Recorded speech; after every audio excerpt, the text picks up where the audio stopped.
I'll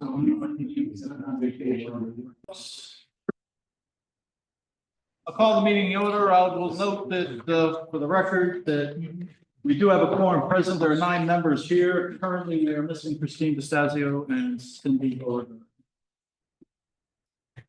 So,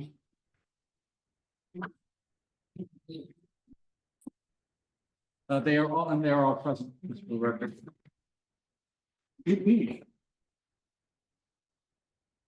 First, the approval of minutes from March 18th and April 3rd. I guess we'll take them in order. Motion for March 18th. That's the special. Is that the special? No, it's a regular meeting. So moved by Peter. The second by Stacy. Did you submit something? I submitted comments which were incorporated, and then it will be sent back up. I think we'll read that. We good with that one, Catherine? All right. Any other additions, corrections, or deletions to the minutes? Obviously, this is a hybrid meeting and we're recording. Also, all votes are by roll call, just for the record, seeing at that point. Like I said, there's no members online. We're all here. The game's all here. All in favor? Greg? Abstain? Right? Stacy? Yes. Sheila? Yes. Mark? Yes. Greg? Yes. Peter? Yes. Bill? Yes. Joe? Yes. Myself, yes. Special meeting, April 3rd. You get a motion to approve. Motion to approve. Mark, who's that? Mark Poulos. Yeah, second by Sheila. Any additions, corrections, or deletions to the minutes? I submitted comments. You submitted, were they incorporated? Incorporated. Okay. So as amended, I guess, prior to the meeting. All in favor? Sure. Aye. Hang on, no, I'm gonna go around. Yeah, I gotta go. Greg, Steve, Greg. Stacy, Sheila, Yes. Mark Poulos, Yes. Greg, Yes. Peter. Yes. Joe. Yes. Joe, myself, yes. 8-1, Christine says it's coming.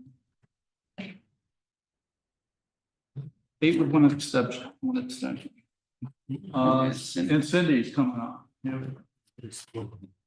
So we have 2 now online, so we got a full house. All right, reports. Let's start with CSG. Hang on, let me bring this up and. Is that a PowerPoint? Or no, yours should be a PDF. I can, No, it's okay. I Yeah. think I opened it up. Which one? Share it it. might be an edge there. The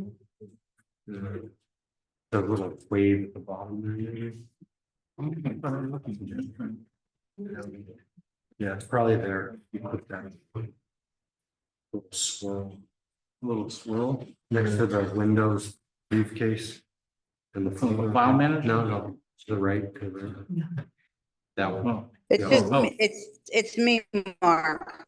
yeah, It's I see. Cindy. I just wanted to let you know that I am on. Yeah, no, I got it when it came in. Okay, thank you. You're good. So, All right, hang on, let me just share this.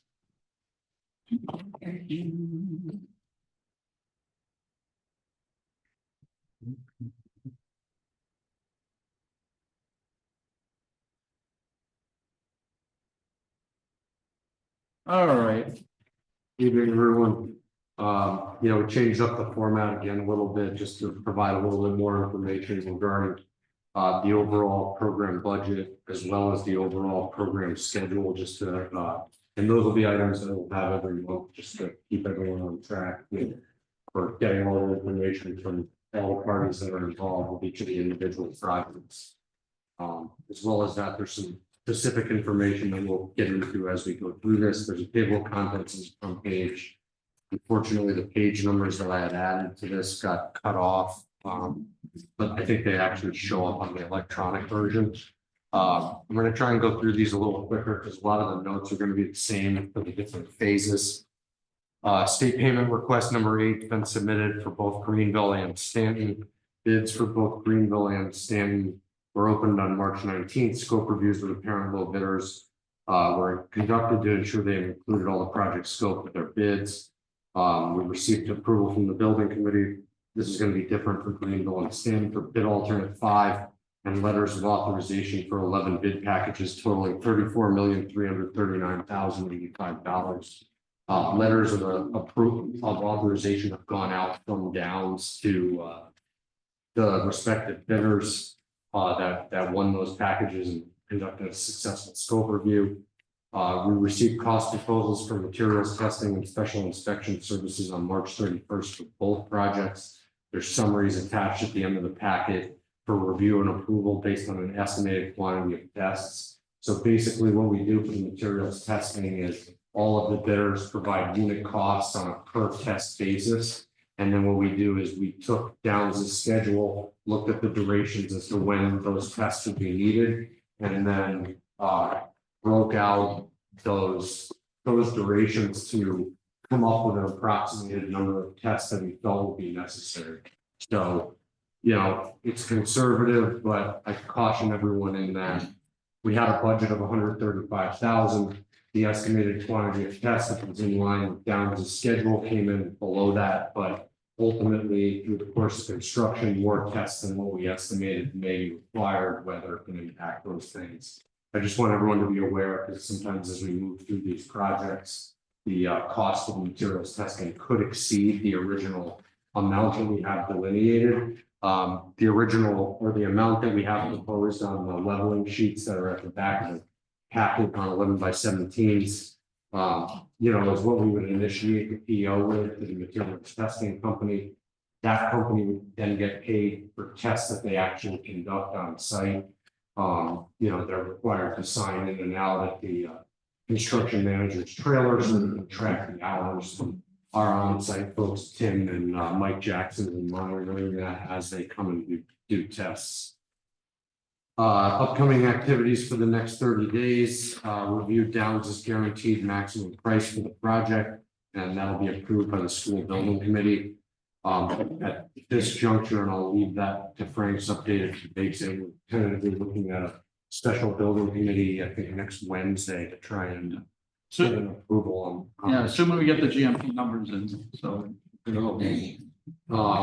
With regards to Stanton specifically, a discussion with the synagogue will take place between Downs and synagogue on Thursday. That's this Thursday, the 17th, to review logistics and expectations of utilizing their parking lot, contractor parking. Just want to make sure that everyone's on the same page and that, you know, off hours as it relates to religious events that the synagogue may have are properly delineated, as well as a schedule as to when contractors are allowed to use that lot, et cetera, is all delineated. Also on Thursday this week, we'll be having another on-site meeting to walk the Stanton and Greenville sites with the project teams from Downs, just as like a preliminary construction type kickoff meeting. The last upcoming activity would be potentially a groundbreaking ceremony. It'll need to be scheduled with, if the city and the Norwich Public Schools want one. I would anticipate, given, you know, that these projects are big for the city, that would be a want and a desire. So, you know, we'll look to try and get all the appropriate stakeholders together to try and figure out a good time to have that. Project budget update for Stanton. Currently, we've expended $2,913,192.16. Again, just so that everyone knows, all the costs that are reflected in here are as of the invoice approvals last month and don't reflect the invoices that are on the consent agenda. The update for Greenville is exactly the same, except for the accomplishment number 3. We received approval from the building committee for bid alternate 5 and letters of authorization to 11 bid packages totaling $45,190,037 were released. As it relates to the budget for Greenville, currently we've expended $2,944,202.54. And if anyone has any questions as I'm going through this, I'm trying to speed it up, just stop me at any point. On the Moriarty project, and a lot of these will apply to Uncas as well. Working group meetings have been completed over the past few weeks. District administration and school staff. Schematic design period has been completed. An estimate has been provided by DRA's estimating consultant Tarbell Construction. A summary of the schematic design budget has been incorporated into the project budget on the following page. A meeting with the design team, O&G, and the City of Norwich Planning and Neighborhood Services was completed to introduce the project last week. Nothing major. This is just a preliminary meeting that we have with Norwich Planning and Neighborhood Services, just to kind of introduce the project, lay out our schedule for special permit approval and inland wetlands as it may be required. Working group meetings will continue for the project. Project's currently in the design development phase. Design for the project will continue during this phase. Proposals have been received for commissioning services for this project. 4 proposals were received. However, one bidder did not submit a cost proposal with their qualification package as part of the submission. So ultimately, you know, we don't have a cost to evaluate against the other proposals that were received. Sorry about the page 1 on the Moriarty.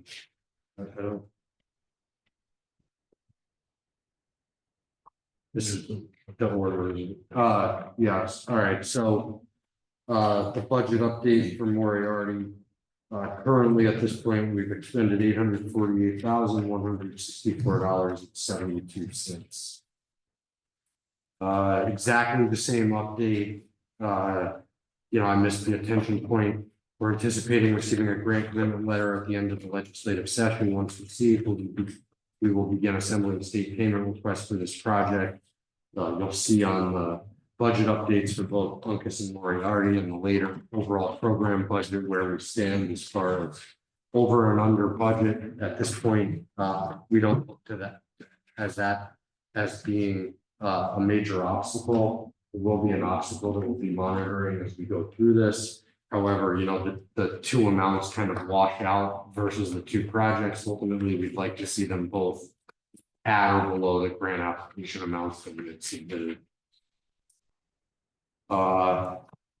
Next slide would be the teachers middle school project.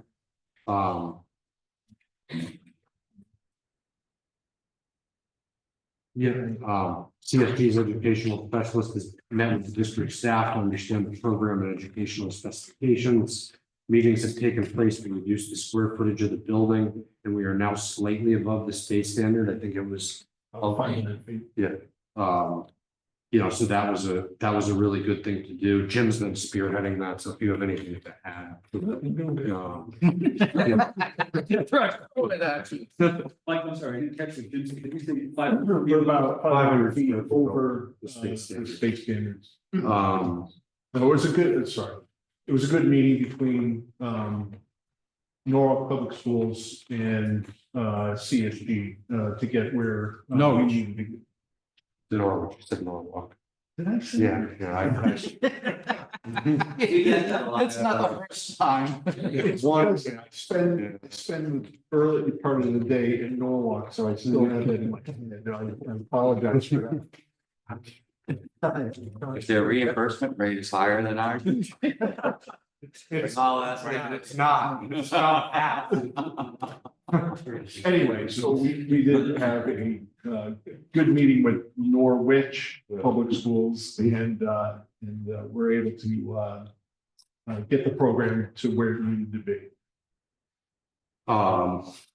Upcoming activities for this project is to finalize the educational specifications. Following the completion of the educational specifications they'll need to be submitted and approved by the Board of Education in accordance with the state's grant application process. As part of the grant application requirements, grant application resolutions will need to be brought to the City Council in accordance with the state grants application process. These resolutions will need to be provided to the City Council for approval at the April 21st City Council meeting. First 2 meetings had too much of an agenda for us to get on them, so they're going to go to the second the second And meeting. there's a resolution on the Yeah. agenda. Thank you, Mark. Thank you. On the following page, this is something that we're gonna need to discuss tonight. A reimbursement analysis been provided that analyzes cost and state reimbursement for a new building. We're renovating the current building to as new condition. At this point, determination needs to be made as to which direction the project should proceed. The table on the following page contemplates renovating the existing teachers' middle school at 89,949 square feet. And the current estimate of cost as to what that would be. When you do a renovate as new project, you're provided about 10% additional, well, it is 10% exactly, additional reimbursement when you renovate a project. However, because the allowable space standard for this project is down around 71,400 square feet, you then incur a space standard reduction, which reduces the overall reimbursement rate. So if you remember back when we had re-benchmarked the overall program budget back in August, we had provided this analysis and showed what the state share of the reimbursement formula would be versus the city share of the reimbursement. You'll note that while the reimbursement rate is higher to renovate the current teachers' middle school, the space standard reduction that you would incur ultimately reduces the amount of money the city would receive from the state by approximately $3 million. So that's assuming the reimbursement rate for the new schools at 67% instead of the hope for 80%. Well, yeah, that's true, that's because we don't know if we have 80% funded Right. school at this time, so. Right, so we can only go with the numbers we have right now. Correct. But I mean, if you, Right now, we don't, Right. right, schools 3 and 4, right now, we do not. correct. and if you, even if you were to incur the 80%, I believe there would still be a space standard reduction. Unless you got a full space waiver, you would need You have a, to get space with. and the increased reimbursement. So the increased reimbursement, there would still be a space standard reduction. But if you Right. receive the waiver and the increased reimbursement, then you would get the full 80%. In the case of this project, just, and you know, maybe Greg and Jim can chime in a little bit to it as well. You know, there are ADA concerns with the building, the hallways are too wide. The way that the building is currently laid out in a multi-level scheme, in order to make it ADA accessible, you got the gym on the lowest level, classrooms on the upper level. Ultimately, while you may be able to demolish some of the 89,000 square feet, you would ultimately have to build elevator towers to deliver everything in different levels. And then even after you were able to overcome those obstacles, the circulation of the site is still relatively problematic as to how, you know, the driveway bends. And there's a pinch point between where the parent drop off and bus drop off is. So, you know, it looks favorable from the financial. Hey, Crash, how you doing? It looks I favorable. can't help myself. It looks favorable from the finance standpoint. It's favorable for the city to just build a new building, and I think you get a lot of efficiencies by tearing that building down, building a new school on it. Yes. So let's say that we have special legislation and we awarded the 80%, just on this project, never mind, schools Yeah. 3 and 4, right? That does not mean that renovate as new would be 10% more or 90%. No, Right? It would no, be, no, no. if you get 80, you get You 80, get no 80. matter what Yeah, path you correct. choose, you're only gonna get absolutely. 50. Got it. So the only hinge point is the base reduction, right? Yeah, and I think to some degree, another thing that needs to be kind of analyzed as it relates to this too, is that if you were to renovate that building as new, you would also need quite a bit of swing space, at least 425 students worth of swing space to get those students out of the existing teachers' building so that that building could be renovated, turned into a phased renovation. You could talk the downs and O&D and they can tell you that, you know, it quite drastically impacts the construction and the phasing that's required, even if you were to do it while it's occupied, now you're turning over different pieces of it and the complexity of the project goes Yeah, quite a we bit. did. I think the other thing there is as Mike said, there's a lot of code issues in the building and it's around the core pieces of the building. The stairs are not code compliant and you can't make it code compliant, so you're building stair towers and the elevator that serves the majority of the building is not code compliant and it's in the middle of the building, so you can't. Well, you can, but it's 4 or 5 times the cost. But the big things the two big things is the swing space, because you don't get reimbursed for it, there's no place else to put these kids. And the second is you end up owning more building than you need, which means that your annual operating costs are for 18,000 square feet more than what you need for building. Like, in a fairly inefficient building to run and start. So the idea of taking this and building new has some savings that are outside of the construction costs. As Mike was saying, I think we talked about it, we did the master plan as well. There's some real advantage to that.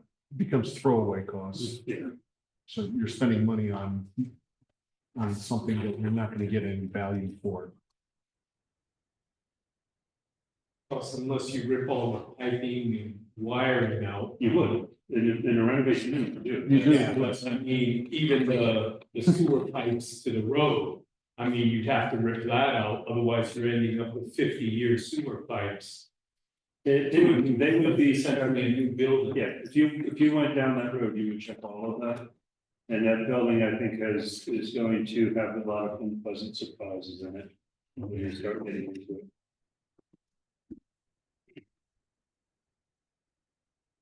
So the reason that we bring this up this evening is, I know we're kind of moving in that direction, and I know over the past summer, when we were doing these analysis, there was, I know the building committee kind of had a consensus of, yeah, looks like we want to go new, but we never memorialized that, took a vote. So we'd like to have that, so that way we know we're moving in the right direction to get the grant application submitted. All right, how about we add an item 5 on applicants? Well, let's do. No, let's add an item before we talk about the commissioning agent, and there'll be a new 5 and everything else will move up 1 number. So I'd ask for an amendment to the agenda to add teachers middle school as either decisions for teachers middle school as either new construction or renovated new. If I could get a motion by Stacy, second by Sheila. Yeah, she was trying to make the motion even. Any discussion on the addition of the agenda item? Hearing none. Who's online now? I think you got one on. Cindy's online. Christine is, okay, Cindy, yes. Christine, oh, it's Christine. Yes, Cindy? On the amending the agenda? Cindy, you there? it's probably making dinner or something. That's okay, we'll go around. Greg, Jesse, Stacy, Yes. Sheila, Yes. Mark, Yes, anybody else? Greg? Yes. You're hiding behind Peter. Peter? Yes. Bill? Yes. Joe? Yes. Myself, yes. And we had one not voted. So the stand amended. Go ahead.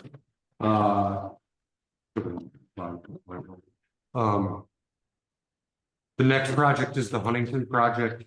It's following the same course as the teachers project. We have been having a lot of meetings to review the building. DRA's team was down at the building Monday and Tuesday of this week to start looking at floor plans and analyze the building. We're continuing to draft and refine the educational specifications for the project and working with DRA as far as test fits and how the building could be utilized as it relates to the program that district administration is looking at for the central office component. Same note regard to the resolutions. We are drafting the educational specifications. And just trying to fit everything that, that's been requested from district administration into that project. I'm looking has any questions regarding this. It's going to be a fluid project as we move through it.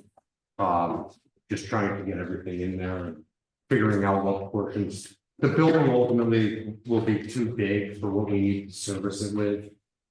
As far as central offices, you're taking a school that houses a bunch of kids and bringing in probably maybe an eighth to a tenth of the population as far as staff members into that building. So, while we'd be building new office suites for everyone and using some of the classroom spaces for the adult education program, ultimately we will have additional square footage that likely wouldn't get renovated or converted just because of how, the state isn't going to reimburse us to renovate the entire building if it's not needed. Well, the only good thing is the adult ed is growing. Yeah, and we've So heard. it needs more space. We've heard that, the other thing that has been brought up that, we're being cautious with is potentially using the space for a transition academy. Ultimately, we may be able to fit it within the budget, we may not be able to fit it within the budget. I think as this project evolves into the design of it, it's going to be kind of, like a menu of items with a lot of alternates that we're going to ultimately have to have designed and bid, just because when we get to that phase, whatever surplus funds are left, likely from Greenville and Stanton, if there are any, and the full program contingency could be reapplied to that building. So ultimately, we want the committee and the city to have ultimate flexibility, given the remaining budget that we have to add additional, amenities potentially to that building once we get to that point. I mean, obviously, we've heard a lot of things about adult ed, shortages there, so, obviously that's something we have to pay attention to. We are working in a direction right now to strictly, fulfill the referendum requirements on that project rather than adding stuff like the transition academy, but it certainly could be a possibility that it could be incorporated. But at this point, it would be way too premature to just make a determination and, advise you guys that we think it could be put in. So, just want to make sure everyone understands. Mike, if you go back, thinking of what we're reading. Including parks and recs in these discussions, because part of the discussion back then was that we'd like to keep the gym specifically for supporting recreation programs. And there's, no, I would agree with that. We certainly need to bring in our people at the rec department and stuff. So, and because not only is it the gym's issue, but there's also some fields and stuff that are going to be impacted by construction and stuff. And those people will need to be on board. So if I can jump in here kind of out of sequence from what we're going to report, we spent the last 2 days documenting that building. It's the one building in the district that actual set of plans doesn't exist. Does not. So then what we have on file shows about half the spaces that are in the building. So we went in the last 2 days, we've spent about 20 hours in the building and measured everything with a laser to get rough approximations. And then walked through it. The hope was we could show you a little bit of three-dimensional modeling, 3D imaging of the building. We've imaged the entire interior of the building, about 500 something scans of the building, and it will give you a measurable, accurate walkthrough of the building. So we provided a link that was still processing in the cloud. Once we have that, and Jim, Mike, and I were talking about getting where they are with programming and test fitting it into the building to see which parts of the building, because it's almost it's a building of two types. The new building has particularly nice sized rooms and nice conditions. and the gym and a nice kitchen and a nice stage. The front of the building is real nice architecture, actually really nice sized classrooms. For the time. Virtually nothing in terms of office. And the front of the building was close to 100 degrees, and the back of the building was about 65. So, yeah, it's a tough building. I've been definitely aware of that. Yeah. The front of the building didn't want to be too long. So what we'll do, I'm hoping that we'll have that footprint all developed, at least the floor plan laid out by the beginning of next week. And then we'll get together, test fit everything in and be able to say what fits, what doesn't fit, and what might fit best where. Because the back of the building is going to need far less work than the front of the building. And so that might also weigh into what we're doing. But this was the first time we could get that amount of time undisturbed in that building during the spring. So we'll be scrambling to get stuff that will complete this conversation that we're having now. Hopefully, as I said, by early next week, and then it won't take long to fit program that Jim and Mike have put together. It won't take long to get that in, and then we can see what comes next. Yeah, and ultimately, as part of the analysis too, to Greg's point about the 90-degree classrooms, all the mechanical systems need to be analyzed, the roof, you know, general conditions of the envelope, that type of stuff, just from a preliminary conceptual standpoint, just so that we have an idea as to what type of improvements need to be made to that building, because you're really working with something that's about 20 years old in the back and about close to 100 years old in the front, so it's like a tale of two buildings almost. But thank you for bringing up the gym situation, because we definitely need to check that out, because that gym space has been earmarked for facility storage. So, you know, if they want to turn it in, if Parks wants it as a community gym, you know, it would be good to know about that now versus. Yeah, I mean, that is a space that gets frequently used right now. Yeah, I'll tell you, my kids played there, back in the dark ages. I think that's the largest gym in the school system. Yeah. Oh, really? Yeah. I'm surprised that Kelly is bigger than that, but. For elementary. Oh, Gyms. Right. yeah, Yeah, the new, and the new middle school would have a gym, unless it gets removed programmatically, but I don't think that's possible. We'll need a gym and teachers. yeah, so. But more to come if Mark, you and I can speak as to who the appropriate stakeholders from Parks would be. I haven't, We have a rec director. I haven't met them. It'd probably be good to get them on board for the other projects as well. to- Like you said, we'll need to communicate with them regarding, what's going on anyway. We probably should start that now, because there'll be probably some long range planning involved. Yeah. And we need to alert them, in fact, if you're gonna use Right, some amenities that standing in Greenville. then, It's out. we can feel the Moriarty and. Yeah, To problems there, whatever we might be needing, for lay down space or whatever. Yeah. That might be impacted. Yeah, so the next slide in the deck is the overall program schedule update. You know, I just want to caution everyone, the only, I would say, the most realistic schedules on here at this point are standing in Greenville, because they're directly derived from the Downs baseline schedule that went out to the bidders. The Uncas and Moriarty schedules are still based on what we had provided in the RFP for the architectural design, as well as the construction manager. We're currently working through getting those schedules updated as to our current thinking within design development for those two projects. Huntington and teachers, I would say, are probably very preliminary. We're showing a 16-month construction duration on that as the design and concept evolves. More than likely, those schedules will evolve as the design and everything evolves with those projects. So, yeah. We're trending in good shape, the Stanley project, or the Greenville project, is a little over the original August turnover date. I think, by now, I hope everyone's aware that the Greenville school will not be ready in advance of the upcoming school year. You know, there's basically a mountain of rock to move there. Moving a mountain of rock takes time, so.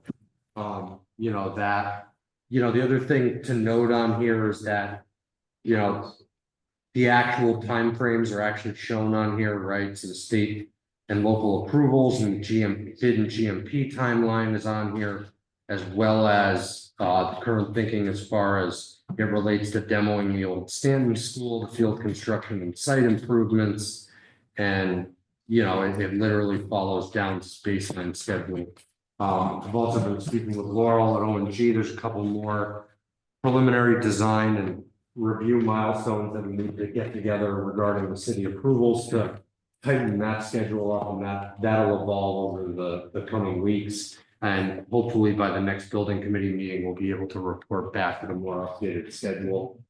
I'm going to try and get this to be a little easier to read. It's not the best in the packet and also not the best on the screen, so I'm gonna try and do something to make that a little easier for everyone. Because I can't even read it. Yeah, it's just one of these hard things that you're trying to show. You know, essentially 8 years of time on an 8.5 by 11 sheet of paper. Or, you know, in our business. Fine. We have PDFs of this so that we can blow it up at home, or? Yeah, that's a PDF on the screen right there. But we. Oh, I can send them, yeah. I can, like, Mark we can send them all. Mark can distribute the packet out. I can send it all And out. then you guys can get that. So, because it's going to Catherine for the minutes and stuff. I mean, I got 2020. Yeah. Yeah, now this is time. Like You're gonna 2015. have to get, So. have to get stronger cheaters, you know? Mark or Mike, can I just ask a question? Yeah, I think we can allow that, yeah. Wait, sorry.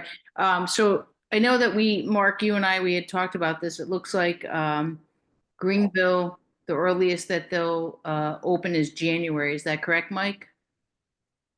Yeah, unless you wanted to do some type of a mid-year swap over Christmas break, but that would essentially be the January turnover anyway, so. Yeah, unless you want to try and. Which would be something that I don't think I would recommend, trying to move kids in.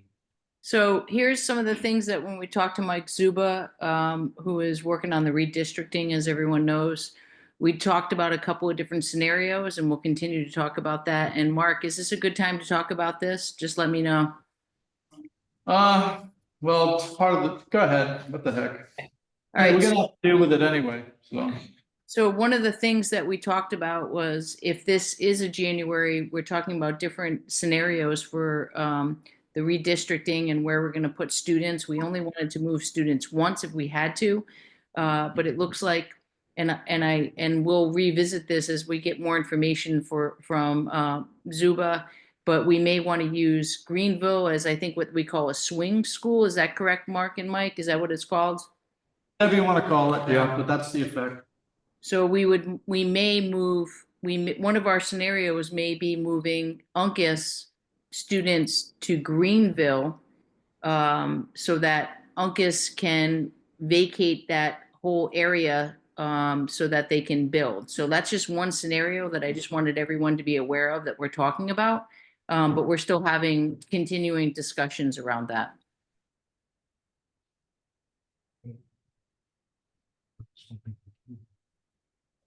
Right, if it's unoccupied, it should. No. Yeah, There'll be some overlap. that'll,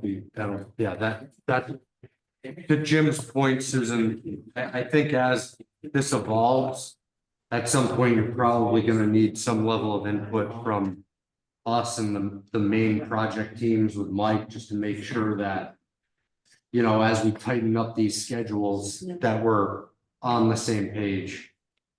Right, we'll continue to have the conversations as a team, but I just wanted to let everyone know that we have been having these conversations and that will continue as we have updated information about the program schedule updates. Absolutely, no, that obviously that needs to happen. As I think we all know, there's a lot of moving parts here, and you know, these are all issues that we're gonna have to deal with as we go along. Thanks for letting me Thank you, Mark and Mike. Just a discussion you had, Susan, about opening, so the Greenville would be available to move in. Planning wise, from the discussion you just had over the Christmas break. Correct. Which is- Which year? 26. 26. 26. So January 27 would most likely be the opening date for Greenville. January 20, oh, yes, January 26. 27. 27.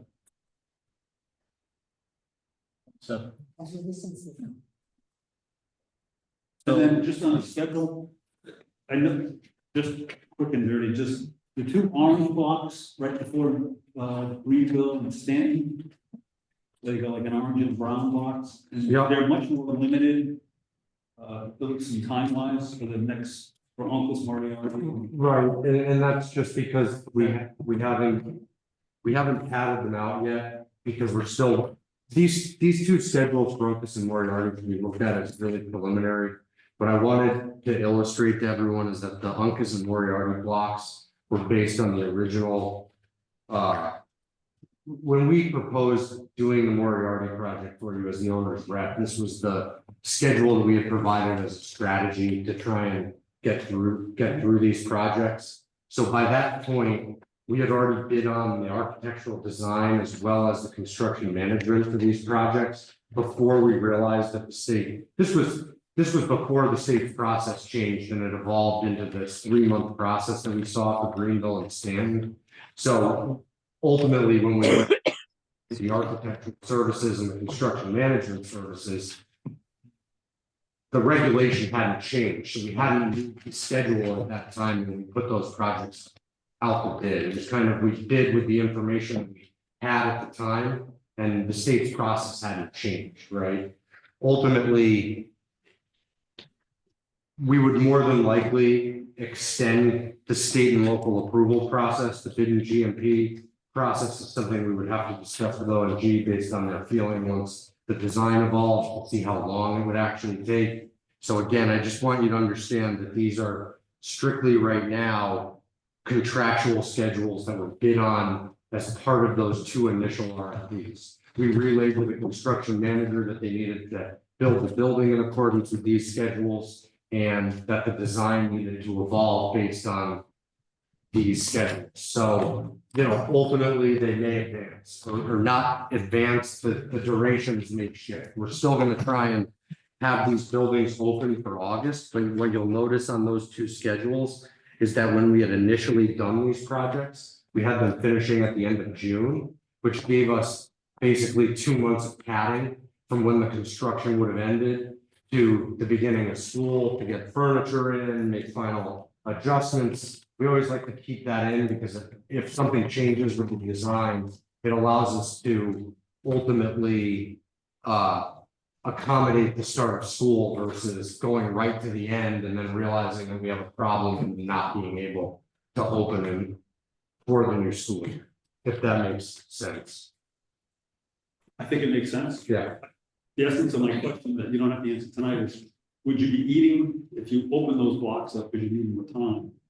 You'd be eating it, would the plan be to eat into the new construction schedule, or would you be planning to eat early up those times? And you don't have to answer It that. would push, like I said, the initial schedule had us done in June. So if we had to, we would push into July. Yeah. And the other thing to illustrate on here is that, we show a no work period between December and February. The reality of that is because of the changing climate or whatever you want to call it, winters are not so bad and you can't do any work through the winter anymore. But when we had proposed these schedules, we showed them in a worst case scenario fashion where potentially it's too cold to do any site improvements and you can't work. So we showed a no work period during Yeah, those it was times. just to accommodate for landscaping. Yeah. And refurbishing the site back to, and adding all the site amenities, because obviously if paving lands between December and February, you can't get asphalt because the plants are closed. So, we propose this as like a worst case scenario, more or less. But again, this is going to evolve as time goes on, and anytime that we're fed a schedule update that the team is looking at, it'll be ultimately reflected here so that you guys have a clearer picture of what the schedule looks like. If you wanna, does anyone else have any questions as it relates to the schedule? So you're padding the furnishings area to 2 months. In the real world, what's the minimum amount of time you need for actually furnishing the building? Is it 2 months or is it 1 month? To actually furnish the building? Yeah, I mean, if everything went perfectly well, we could probably furnish an entire building in 2.5 weeks if we absolutely had to. I mean, that's so kind there is, of there a- is that play for 2 months to say a month. You don't want to You don't want to push it. you know, and also don't hold me to that because I haven't seen the quantity of furniture that we're bringing into these buildings and we don't have any, you know. This is kind of a crystal ball type thing that I can't look into, otherwise you know. You would have to go pretty well. Yeah, you would have to have no problems with any of the furniture vendors. Yes. You know. Any other questions regarding the schedule? We have to study it. Here and now. We'll have our people.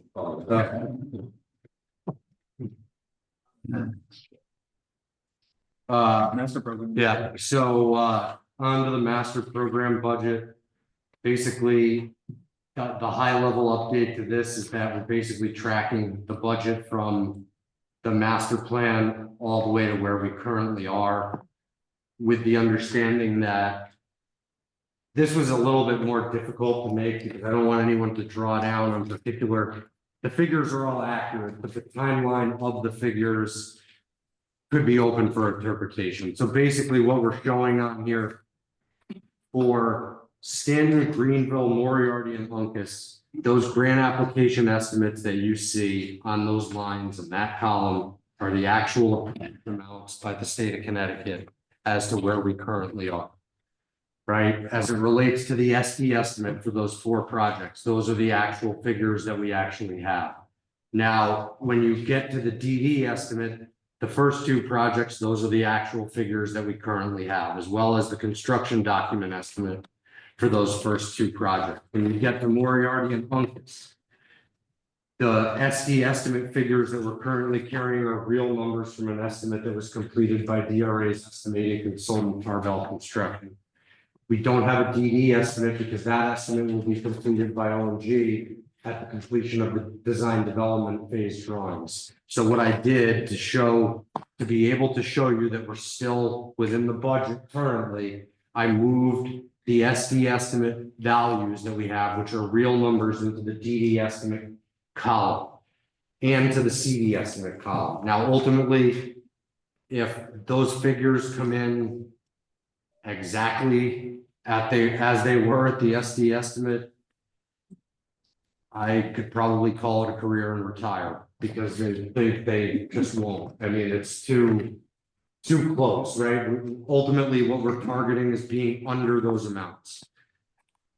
So what I also want to illustrate to everyone in this room is that the DD estimate figures are slightly off the grant application estimate figures for what we talked about through the Uncas and Moriarty projects.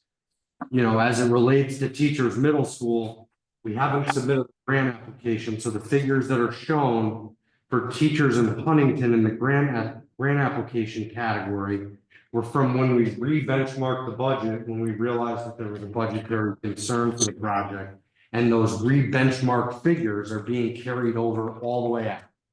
So we don't have a grant application, a final grant application estimate completed. That's what we're working on now as it relates to doing the educational specifications and programming with central office. There is an estimating component to both of those, you know, projects that CSG is ultimately responsible for that. the grant application assistance additional services proposal you guys had accepted a few months ago. The Huntington Central Office and Adult Ed space is fixed based on the re-benchmarked cost. We're reflecting the teacher's middle school, new school costs all the way out. And the contingency is kind of going up and down based on as we need to take money out from the other projects. So what you'll see is that because we dropped a little bit of, there was a little bit of savings from SD, or there was an increase in cost from SD to DD. You know, you'll see that the SD amount was higher, and that's why the overall program contingency is a little lower in the SD estimate.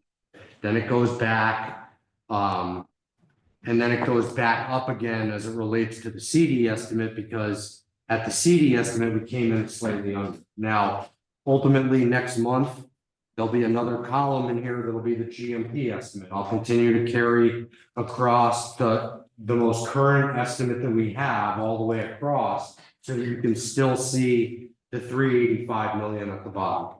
It'll never, hopefully, it can't exceed the 385 million.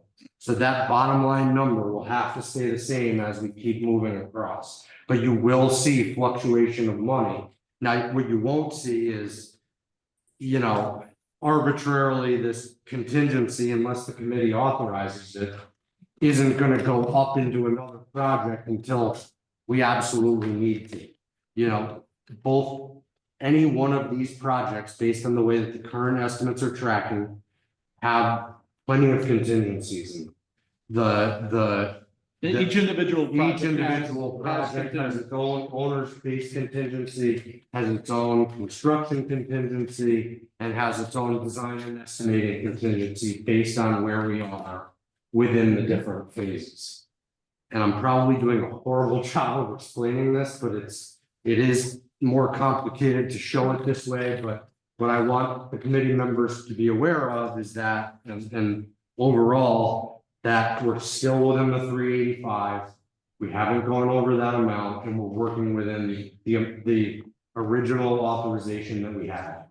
That's the ultimate takeaway from this. So And if we are fortunate and we do a good job managing the project, and some monies are returned at the end of each project, we'll have that much more to play with. Not that I'm anticipating it's going to be a lot, but it's but there's those possibilities above and beyond the last line contingency. That's a overall project contingency on that last line. So above and beyond what's the contingencies in each of the projects. I have a question about the enrollment. I can see it was adjusted for teachers, Oh, but I recall the that's first two schools being 601 and it's dropping down for the Yeah, next it's- two to 548. that's a good pickup. You're right. It's 601. This is just 60, it's 601, 601, 5, I recall 548. Yeah, the enrollment's 548, different. 548, and then the 425 is accurate, and then there's no enrollment. Zero. And those numbers that we're seeing there are based off of the enrollment that we just, And these estimates are ultimately based on those enrollment numbers. on 601 and 601, 548, that, and 425. yes, that was an oversight on mine. I just want to I'll make have it sure updated for the next meeting. the dollars are true. I don't have a Updated the enrollment. Okay. I'm glad you don't. That's embarrassing. I apologize for that. Good pick up, Greg, and that will be updated next time. I want to make sure that I didn't miss. No, you're you certainly didn't. Otherwise, I've been misquoting things. Yeah, that's what I try to tell people. Yeah. Does anyone else have any questions as it relates to the overall program budget? I hope that explanation was somewhat understandable. You know, the only swing factor that I would really say that falls outside of this is that the contingency line within the grant application estimate category, because ultimately it doesn't make sense to leave it in Huntington. It kind of doesn't make sense to leave it in the contingency for that phase. So I didn't know where to really show that $25 million per se. I think you could, there's good arguments to put it in either, but I wanted to reflect the appropriate value as to what we're projecting the grant application estimate to be roundabout as it relates to teachers, or Huntington, sorry. The teachers number should hold relatively. My question, does the state ever show, so like, Greenville, Greenville in particular, where, you know, basically we're looking at a third increase in price of $2 million. It's, Do they ever go? Yeah, no, they may, yeah, but we have an explanation for it. I mean, there's, yeah, Legitimate explanation. Disputing that. yeah, no, The they. magnitude of the. Okay. But as long as we have the explanation and it's been tracking, you know. and- yeah, we have all history as to how we got there and, you know, what caused us to go up and. Now, I'm just really asking for the context of, you know, we're asking for 20 million and they have their own budgets to deal with, and so could we get? And the way that I'll put it is ultimately the state's determination on that type of stuff is, you know, we went through a PCR meeting where the $78,888,049 was the last estimate that the state saw, and they allowed us to go out to bid. So, It's not increased, as you can see, it doesn't increase the overall project. Yeah. Just looking at their reimbursement. Yeah. Yeah, so we're gonna, you know, pay Peter so much, so to speak, to. Big way. and ultimately, we're gonna have to revise the grant application with the state, and the timing of that becomes critical because if you do it too soon, you don't have all costs understood, and you shortchange it at the back end, you only get one shot to revise a grant application, so the timing becomes incredibly important as to when we do that. You know, obviously, the best time for the city would be all the way once the project is done, but the state ultimately doesn't like that, so, you know, we're analyzing the progress of the project to try and figure out the best time to do that. Yeah, to what Jimmy was said, that everyone may not have been able to hear, the biggest obstacle for standing in Greenville will be getting foundations in, getting the site work completed, and getting a structure erected. Once we have that done, the major potential cost pitfalls should be relatively behind us, so that's what we'll be looking at doing that.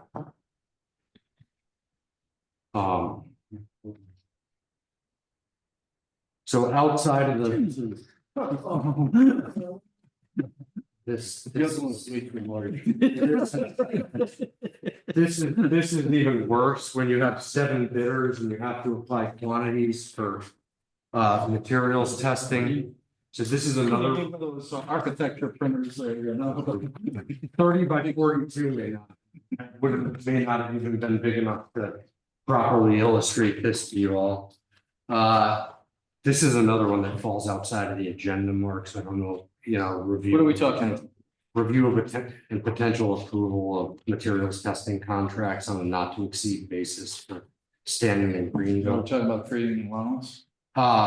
Hiring a contractor, if it has to wait till the special meeting, we can review it now and make the. All right, why don't we talk about it now and then we'll do it as a special. We'll add it to the agenda. Okay. Remind me to do that. Yeah, so As basically, long as it's not a 911. I understand, there still needs to be the next one. Yeah. Basically, statutorily, there's a statement of special inspections that comes out for these projects that delineates special inspection requirements as it relates to the strength of materials, testing certain elements of the building, such as steel, fireproofing, various components that are state required as part of the building code. We solicited pricing proposals on a unit price basis to get testing values for these individual tests. What we requested from the bidders is a 4-hour rate, an hourly rate after 4 hours, and then an each. So basically, there's certain tests that require each, which would be breaking the concrete cylinder, making the concrete cylinder, and ultimately breaking it. Those would be more of the each ones. Anything that someone has to witness or, you know, review on site would be an hourly based one, because you never know how long it's going to take.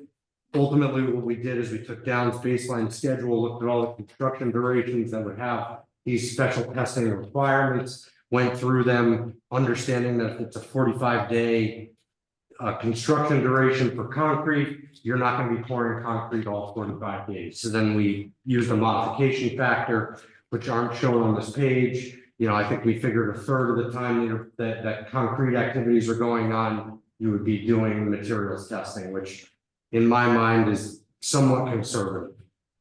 We then apply the rates that everyone provided to us against these estimated quantities that we have in an effort to determine who the low bidder would be. Because if you were to give out the estimated quantities to the bidders, then the bidders could potentially manipulate their pricing based on what they felt was higher quantities than others. And it's easier to do it this way from the standpoint of getting fair, realistic numbers. So what we basically did is you'll see all the estimated quantities that we provided for both projects. We took those estimated quantities, multiplied them by everyone's 4-hour hourly rate and each based on the estimated quantities that we have, and then that provided a low bidder based on the values that they proposed. So ultimately what we would be doing is issuing a not to exceed purchase order to the two bidders indicated in that are highlighted in green at the bottom of the sheet, based on their values being the lowest after the estimated quantities are applied. There's a commitment of work to these firms. It's basically just opening up a PO for these firms so that they can begin doing the materials testing work as we need it, as Downs begins doing some of this work. So what you'll notice is that if we use less of these services, the city pays less. If we go slightly over, it would prompt us to need an increase to the PO. The budget that we're being carried within the owner's budget for these services were 135, so we are slightly under that. That leaves us a little bit of a contingency. You know, I haven't talked about it with the city, if we can go with a not to exceed and build in a contingency to this so that we don't have to keep coming back to you every time that we go over the amount, if we go over the amount. But I wanted them to be conservative in hopes that we would be able to get through the project. As it turned out, what I did as well, Tim and I, we compared these costs based on in comparison to a couple of projects that we had done in the past, and the way that these estimated values come out, they fall right in line with some of the estimated other projects at the time of completion as to what we spent. So you end up with two different firms in this case. One of them, they're all very close. I mean, there was a $300 spread between low and second on Stanton, and it's pretty darn close on Greenville as well, where it goes up to about 500. So the spreads were really close from everyone, and what you'll notice is, other than a few outliers, the pricing that we received was pretty good. So, you know, I mean, to Mark's point, we can either accept something like this tonight or wait till the special meeting. Do you want to vote on that tonight, or do you want to wait for a special? And then Special? Okay. and if anyone has any questions as it relates to this. We'll add it to the agenda. Anyone got any questions regarding the issue? When we do this again, could you have the 24x36 sheet? I knew I would get that type of.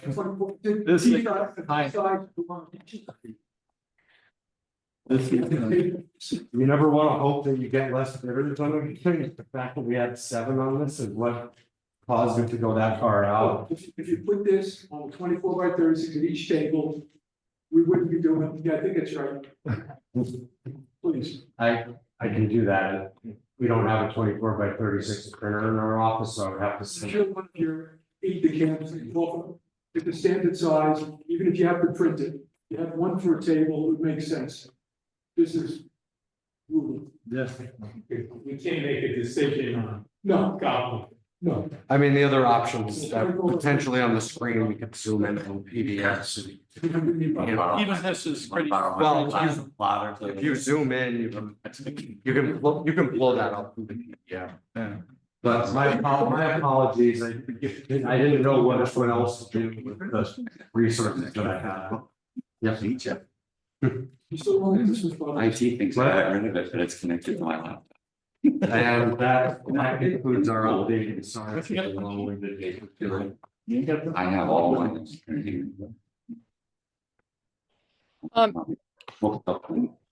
Yeah, Mike, I ask you a question. It's Chris DeStacio. So all these numbers are what the different bidders were asked? The different bidders' unit prices based on Right. value requested. Exactly. So, The testing company would get paid for basically a 4-hour minimum on site, and then any hour they go out over an hour, over 4 hours, we'd be compensated on an hourly basis. all right. And So and there the- really isn't any quibbling over these numbers. This is what it is. So, yeah, okay. Yeah, Yeah, It's still so, gonna be by the committee. yeah, I'm just saying, I don't think we should have to bother with looking at it even more closely because unless someone really has a serious question about something. yeah, so the other thing, there's two more things that I forgot to mention on this. Typically, we wouldn't interview a firm like this because they're providing unit prices to do testing. It's all based on certain test criteria and requirements, all basically on the same way. Ultimately, if you guys want to review the proposals, it's just gonna be more of an evaluation that you're gonna need to do. Yeah, and then, you know, as it relates to the commissioning agent for Otis and Moriarty, That's on the agenda. I can go to that when we get to it. Yeah. Now, this testing schedule, this is all set out by the state or building code or both. Building code and it basically what drives this, and correct me if I'm wrong, Greg and Jim, you know, it's. This is really a formulaic piece of this. The codes tell you what you need to do. The unit costs are immutable. That's what they proposed. Usually the only time you see someone booted from this is not at the committee, but at our side of the table because we either have trouble with them on the previous project or we know they're too busy.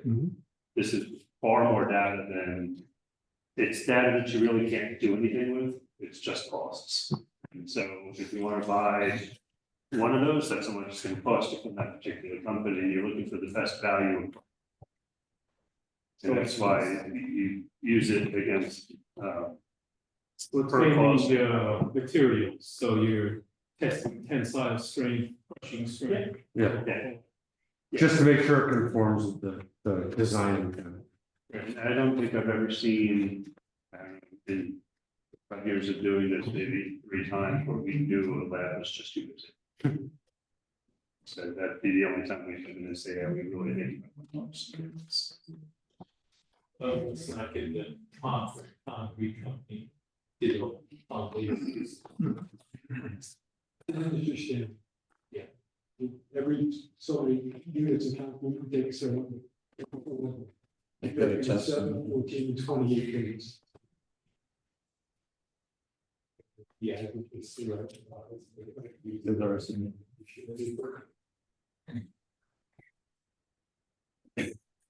Anything else?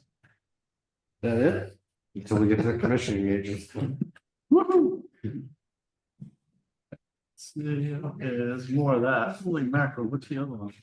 Green Dog, oh, standing green dog, Yeah. okay, same thing.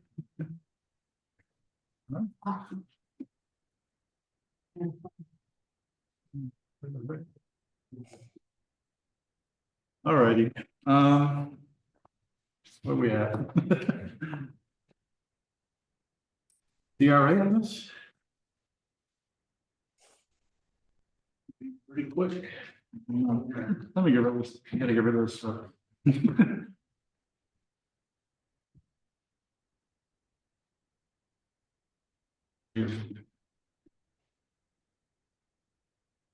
All right, okay, makes it easier.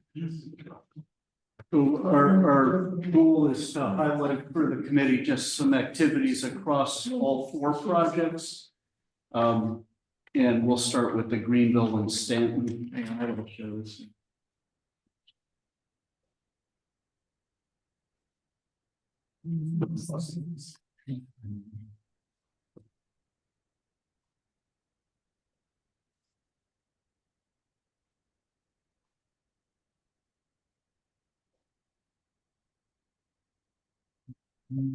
Next slide. So in terms of bidding process, Mike touched on it. Downs have been doing a great job of bringing in all the sub-consultants that have bid.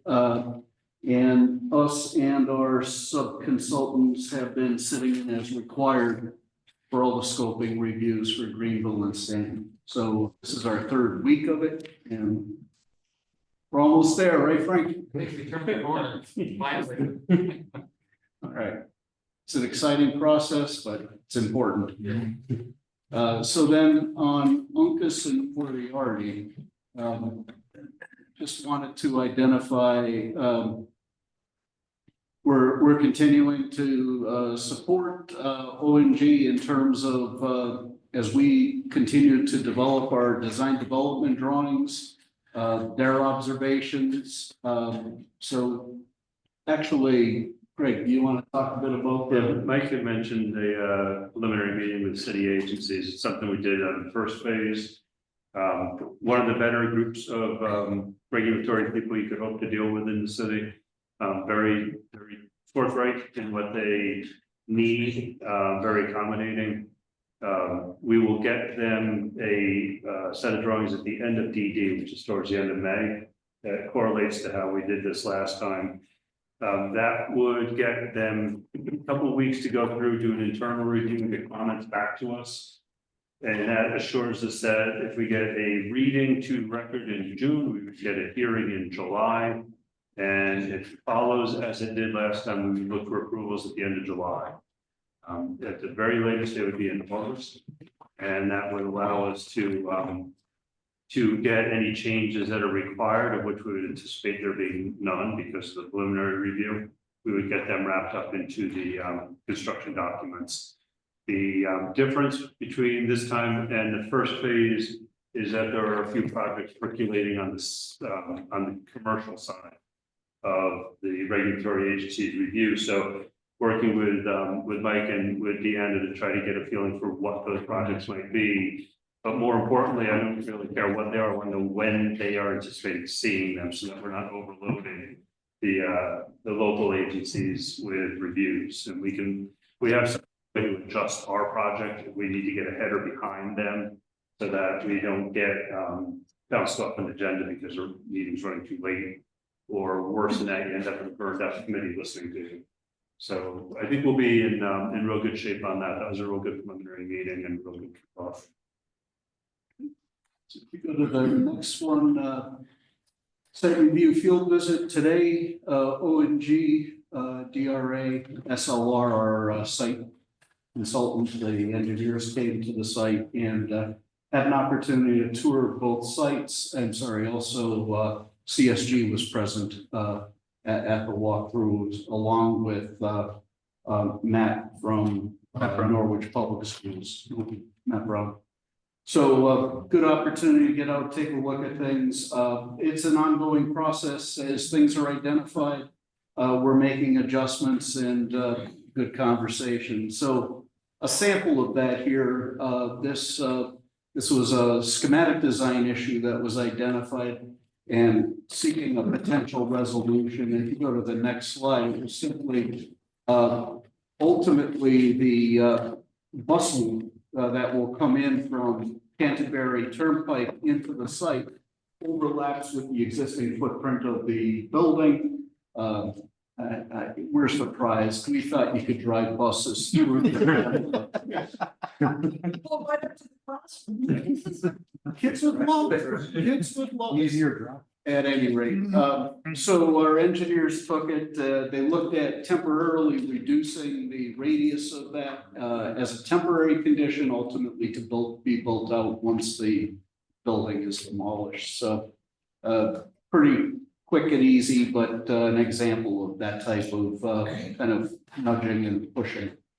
And if you go to the next slide, working group meetings, school identity.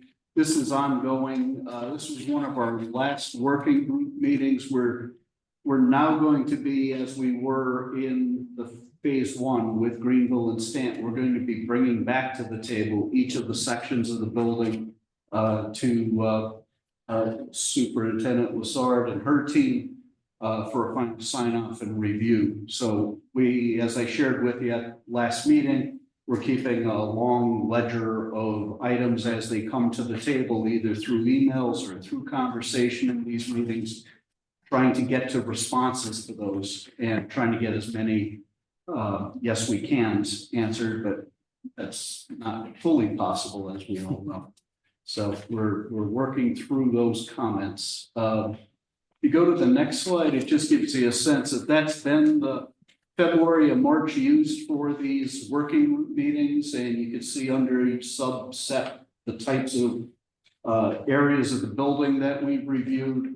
April 3rd was our last meeting, and we did do school identity and design pattern. And if you go to the next slide, it just gives you a little bit of a sense.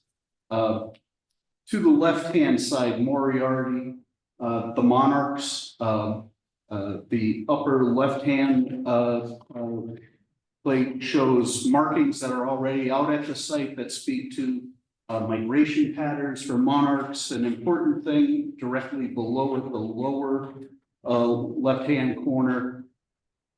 At Moriarty, they really focus on the habitats in Connecticut that support the monarch. So it's everything from meadow, field, stream, farmland, riverside, so on and so forth. And so it's that real focus on Connecticut, real focus on the monarch and how it makes its way through this state. And in the upper, this is just taking a look at the building and applying Caterpillar is the youngest age group, Chrysalis, right before it becomes a monarch, the middle or the early elementary, and then upper elementary being the monarch. So trying to apply that kind of like system of kind of identification throughout the building.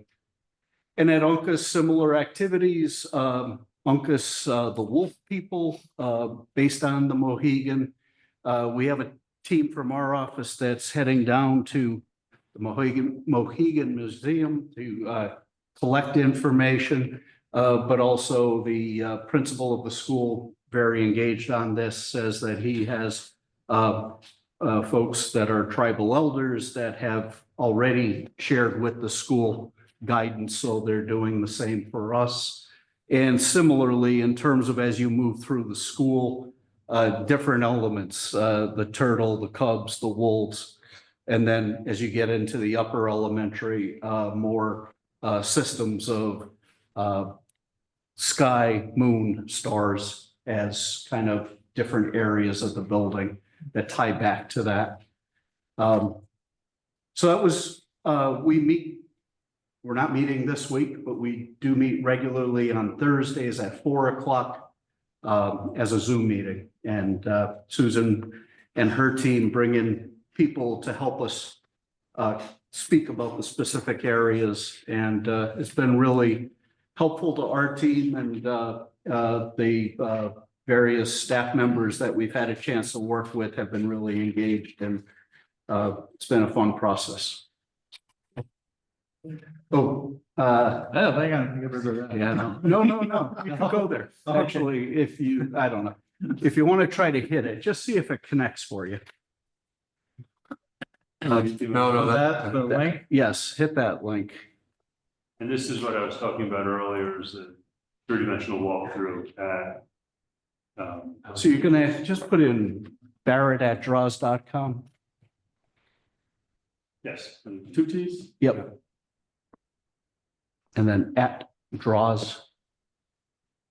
see. The password is going to be $, String. capital M, and then it's ATTER P-O-R-T. Matterport. 1234. Sorry. Yeah. Oh, you nailed it. Thank you. Let's see if it works. Sorry. Actually, go to this. So if you scroll down, actually, yep, scroll beyond that. Yeah, we're not. All space. Yeah, do you want to hit one of these just for giggles? Yeah, the other one's not working yet. What's the all spaces? Well, all spaces? Yeah. Try that. Okay, I thought it'd be on the dashboard. What is this? It's that model. Never seen it. Sample space, so. No, that's I it. guess I Not didn't up give permission to it. Just to give you an example, if you hit that. And if you go into the auditorium upper level, it'll just give you a sample of what this is like. How many hours were you in there, Greg, with this thing? To be from yesterday, today. It's a cool camera that allows you to kind of, in this auditorium, 125 station points with the camera that we moved about 6 feet on center, and it takes a 360 shot. But once you have it, the detail is incredible. If you walk up on stage, and you can just keep hitting it, you'll get there. Oops. Yeah, Mark, this is Chris. I'm not seeing any of that. I'm just seeing the username, all that. Sorry about that. Sorry, I know all this isn't easy. Yeah, but I'm like, this is a. There we go. All righty, got it. Keep going up. I just want to show you. Oh, Now, you can look up, oh, actually, when you're on it, you can look up and you can actually see rigging systems. But it's at a detail level that our engineers don't have to go back in the building. They're great systems, and Greg was out there capturing that with another one of our team members. Yes. Throughout the last couple of days. Yeah, once you get this. It's better than Amazon. Those little white circles, if you click on those, that's each point where someone used as a station point. And you can walk around, and then at the bottom, see the ruler at the bottom left. Yep. If you click on that, you'll see it will show you dimensions all around. the Oh, building. wow. Very nice. And so this was 125 Damn accurate. points. What's I that? think it has 530. You could see all- It's within an inch, Wow. less than an inch. What's that? What's it? You see all the imperfect. So once you get anything, Excuse me, there's too much background noise. It's hard to understand what you're saying. There's people chattering. Oh. Sorry. That we just wanted to give a sample of it, just so you can see that activity was going on in Huntington, to collect the information necessary to document it, but, you can just, kill it, yeah. That's all we have. All right. Thank you, guys. Okay.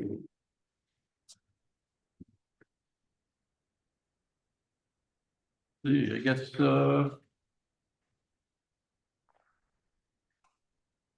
Brian? Down. You okay? Sorry, I'm late. Your harrowing experience. Nothing like a little fender bender way to a building committee. meeting. Ah, You're not, like I said, you're not the only one, I'm surprised I haven't been hit there. yeah. Mike Bristol, our corporation counsel, had a little fender bender today too. Same spot. I don't know Yes. where. Maybe. I'll look into it.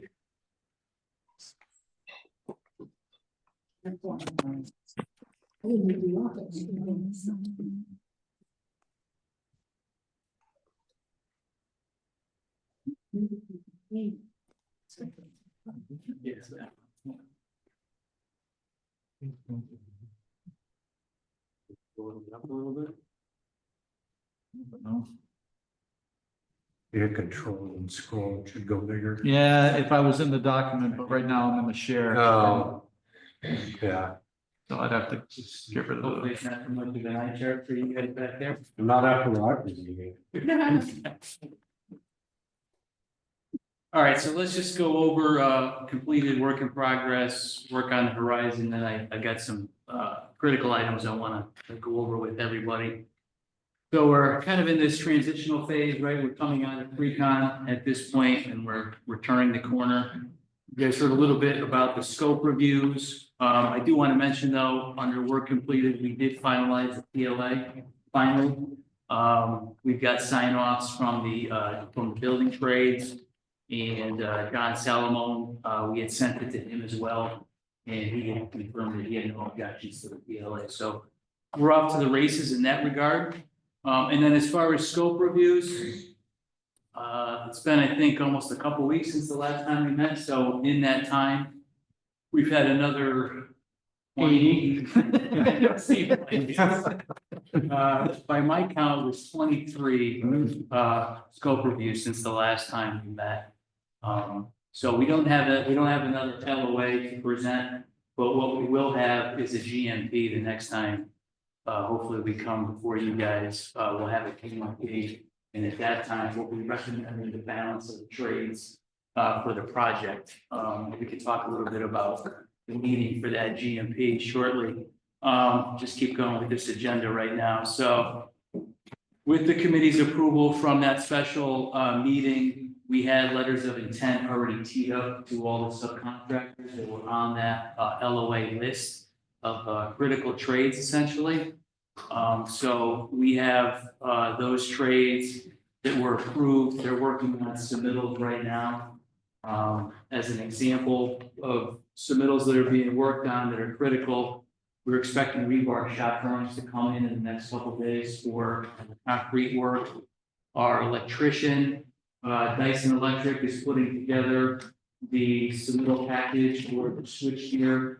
Some of the longer lead items on the project, primarily switchgear and your generator, or generators, I should say. The conform set of drawings, so DRA, turned that around pretty quickly, and we have uploaded that now to Procore. Basically, all the changes that came through over the course of the bidding process kind of culminated into what we call a conform set of documents that will be kept on Procore. So all the subcontractors that are getting on board with the project, they all have access to Procore. We'll all be building off that same set of documents. The GMP prep I mentioned. So next couple of days, we'll be sharing a draft GMP with CSG so they can vet that. Talk a little bit this afternoon with Mark and CSG about a special meeting to present the GMP to all of you. And I know we were kind of kicking around some dates. Yeah, so Possibly, and I didn't even realize it, but this is a short week, so it doesn't give a lot of time to CSG to comment. And then obviously we don't want to shortchange the committee and giving them enough time to look at it. So they're not just voting on something such short notice. So we were talking about Wednesday of next week, right? But maybe it makes more sense to push that to the following week, the week of the. No, I don't want 28th. I don't want you to lose any time. So. Yeah, well, I just don't want to shortchange the committee either. No, Yeah, I'll get, maybe once you send that to us, I'll get it reviewed, or we'll get it reviewed internally, and turn it around in a day. Yeah. With at least initial comments, and then we'll go from there. Okay.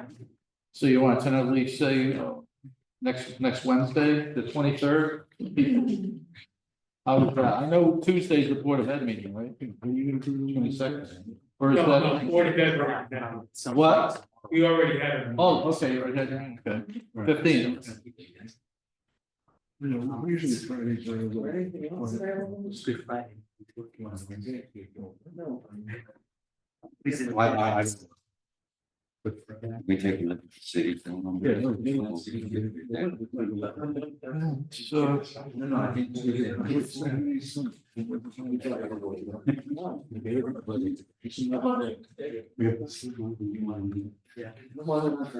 What, the 22nd?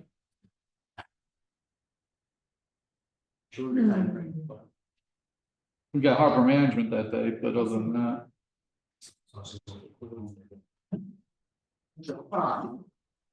Maybe you said you were- Actually, what, take or you can play? I'll do that, I'll do I mean, I've gone from there right to here, and then you have to do it. Can I ask a question before we schedule? So you want to look at your, Mark, Yeah, can I ask a question before? Sure. we get scheduled? So because you were raising concern about us having enough time to look at what, can you be a little more specific Yeah, as so to the- what we're looking Sure, so the GMP is the guaranteed maximum price, it's essentially our proposal with all of the trade costs. Any allowances that we previously vetted, got approval from the state that receiver. Those costs would make up our GMP, and obviously the staffing costs that come with the project, our staff. It's gonna oversee the project and then some of the indirect costs, the operating costs of the staff in the field. All that makes up the guaranteed maximum price. That's what we would plan to present this week. for approval. And getting the approval would then enable us to issue subcontract agreements to all the trade contractors, and allows us to get boots on the ground. So guaranteed maximum funds is the whole construction piece Yes, of it now, but that's what all going through qualifying everyone. Right. ELOAs and whatever else and said, you're gonna turn before us. Well, contingent on change order. yeah. well, the GMP is based on. I try to speak up also. It specs, right, so. Yeah. Yeah, but anything It's kind of- outside of that. It's kind of a weird term to Yeah. use for it Right. because it's not really guaranteed. What's on the drawings is guaranteed, but the overall cost will be. no, that's just the building, not furniture and everything. No, the FF&E is, I have that budget. All right. Right? So it's just the completed building. Ready to go for everything else. the furniture, some of the. second- Yeah, and the site work, the whole building project, if you will.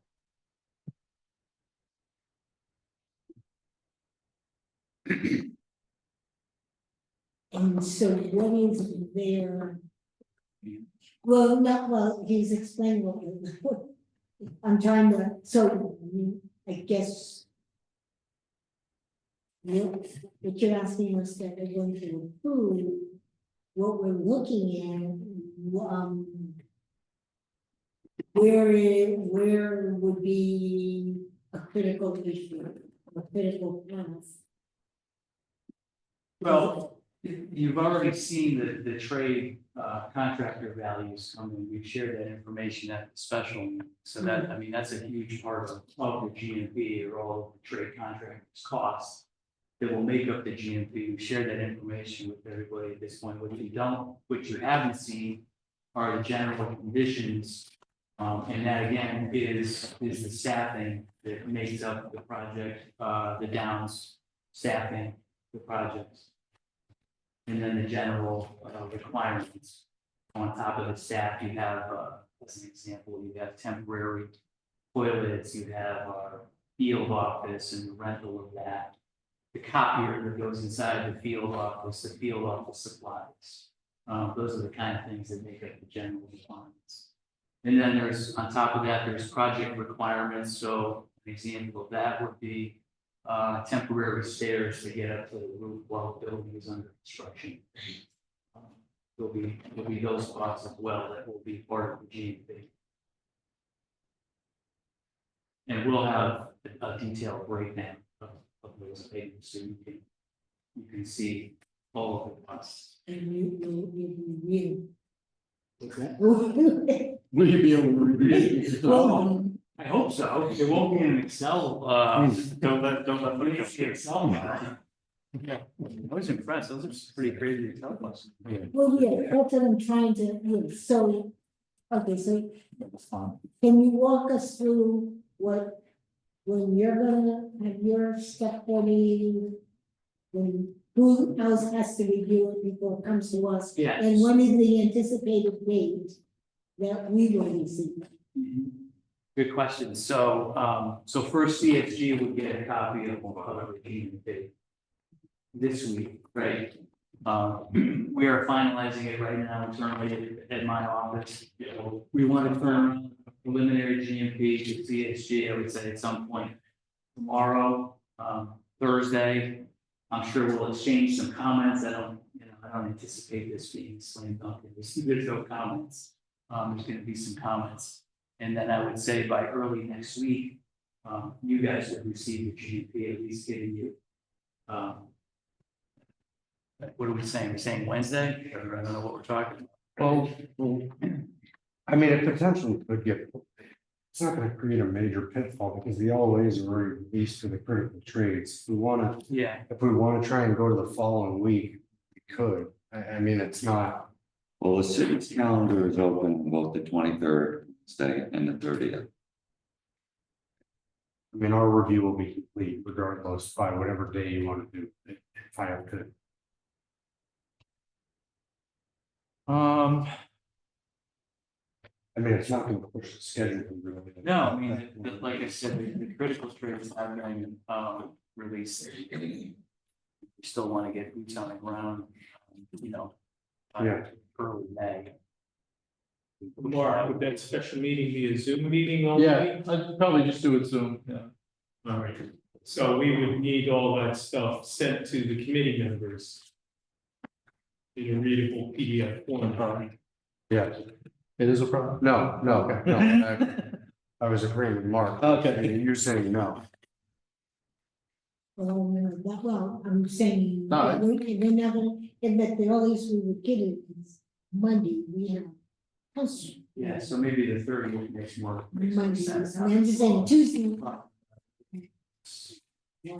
Yeah, we're in the middle of budget season too, and it's kind of messy, so we're, we're here, I don't know, 4 days a week.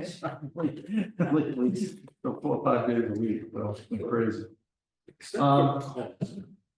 What intrinsic value might we have? You want me to be blunt? Not much. No. Yeah, it's really, by this point, 99% of the cost you're gonna be asked. Which is a trade. Is all the trade bids, and then what it takes to run one of these projects between what Jim and Mike have built in the past. In their experience, they're gonna get together with Frank and they're gonna go, okay, all this makes sense. The trailer, how much supply gets used, what gets used, here's our recommendation, take this on top of all those bids. We haven't added any staff. Yeah. Than what we originally figured coming back to the RFP stage of the project. So I don't think there's anything too controversial with staff and plan that we put together that we will include. But again, I don't want to be Speaking of staffing, accused of shortchanging this process and rushing you guys into a decision. This is a lot of. Well, I was gonna say, what this lets you do is talk to people in the community. About what it costs and what's in it. So that if someone says, does that, like Mark said earlier, does that include furniture?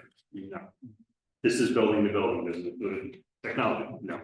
Except, essentially I described it by, if you could take the building and turn it upside down and shake it, whatever doesn't fall out is what you're buying. And that's the easiest way to say it, so. The wiring doesn't fall out, so if it's technology wiring to run a computer, you're buying it.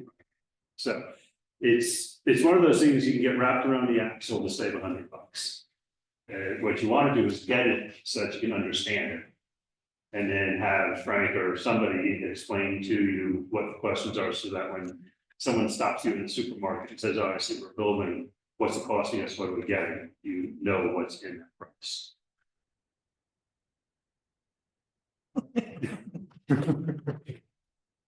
That's not going to include landscaping or Landscaping, all those types of things. So what you want to do, Mark, is get the proposed guaranteed maximum price. It will have all these pieces in it.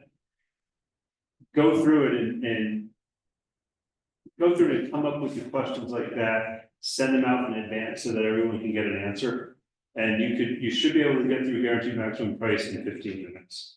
All right, If you have all this in advance and you've sent in, like, could you clarify what's in this scope of work or what's in this contract? You should be able to get through the GMP approval. You just need it in front of you, which is what Frank's saying. You need enough time to look at it and get comfortable with it. so it's like moving into an empty apartment, anything that you bring in, the furniture, the pictures on the wall, whatnot. Activation. Yep. So was it clearly What spelled if you out? chase that, yeah. These are the viewers. So it's clearly spelled out, we should have minimum questions. We clearly understand. I would expect that when you get to see the bid category pricing that Frank presented last time, you won't have it with the second, fourth, fifth, sixth, seventh bidder.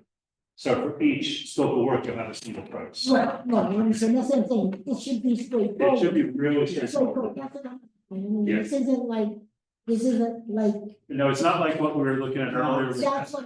Not at all. This is almost like the receipt from the store.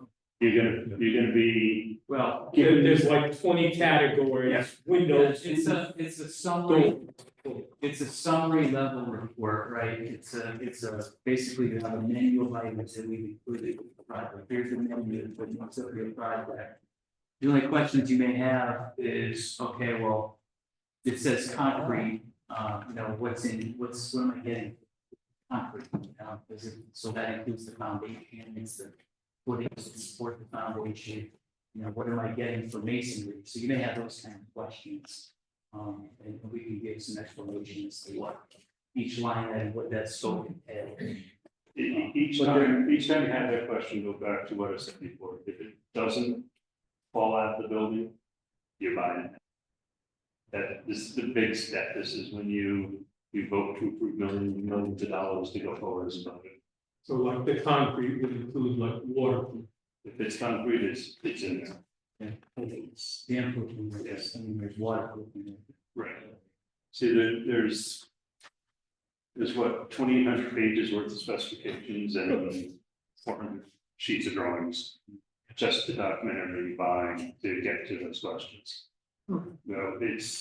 It's a well-proven way to buy publicly, and between us and Frank's group and Mike's group, it's been looked at, and then you throw the state review on top of that. There's not a lot of places where pieces can fall through. And at this step, so I'm cautioning it because you could go into a rabbit hole and spend hours and hours and hours learning how we document buildings. And then you know the architects will go into something else. You're really, your role is to say, okay,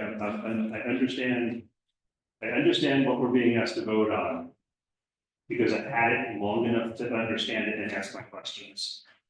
And then, because there's. Page 500, you've got 1,000,000 3/4-inch stainless steel flathead screws. Yeah, that you won't see. You'll see 27, 34 divisions that we did or something. However many divisions were bid plus the overhead costs. Yes. So you're just gonna see a listing of all these costs. And a bottom line number. And Well, I mean, there's our student, we're holding a Right. senior contingency in addition to the owner's contingency. There are some more. Our they come right out of our contract, right? So our fee, there's bond, there's insurance.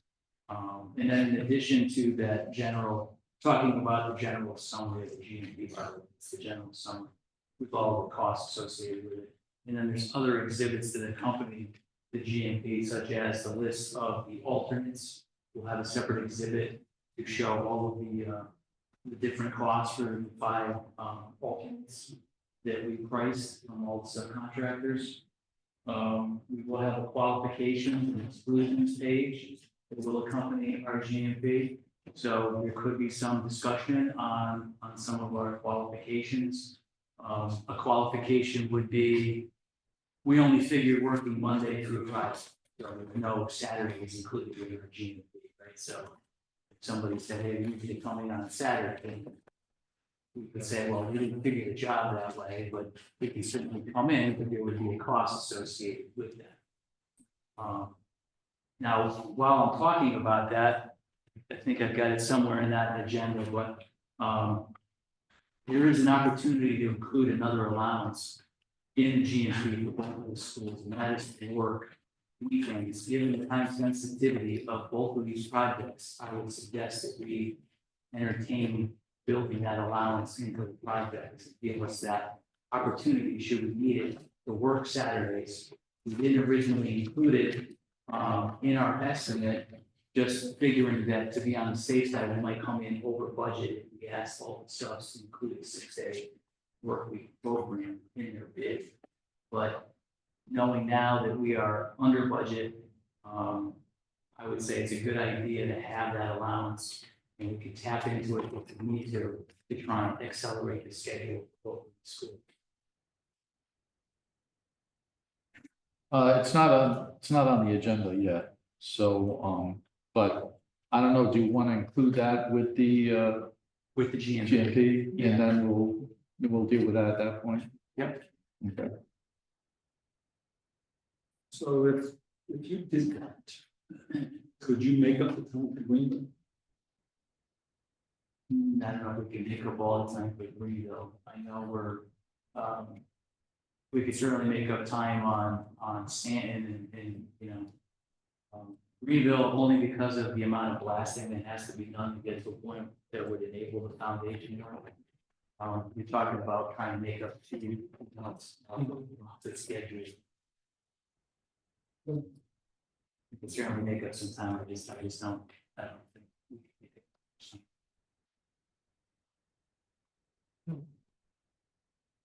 it. Yeah, we're pretty.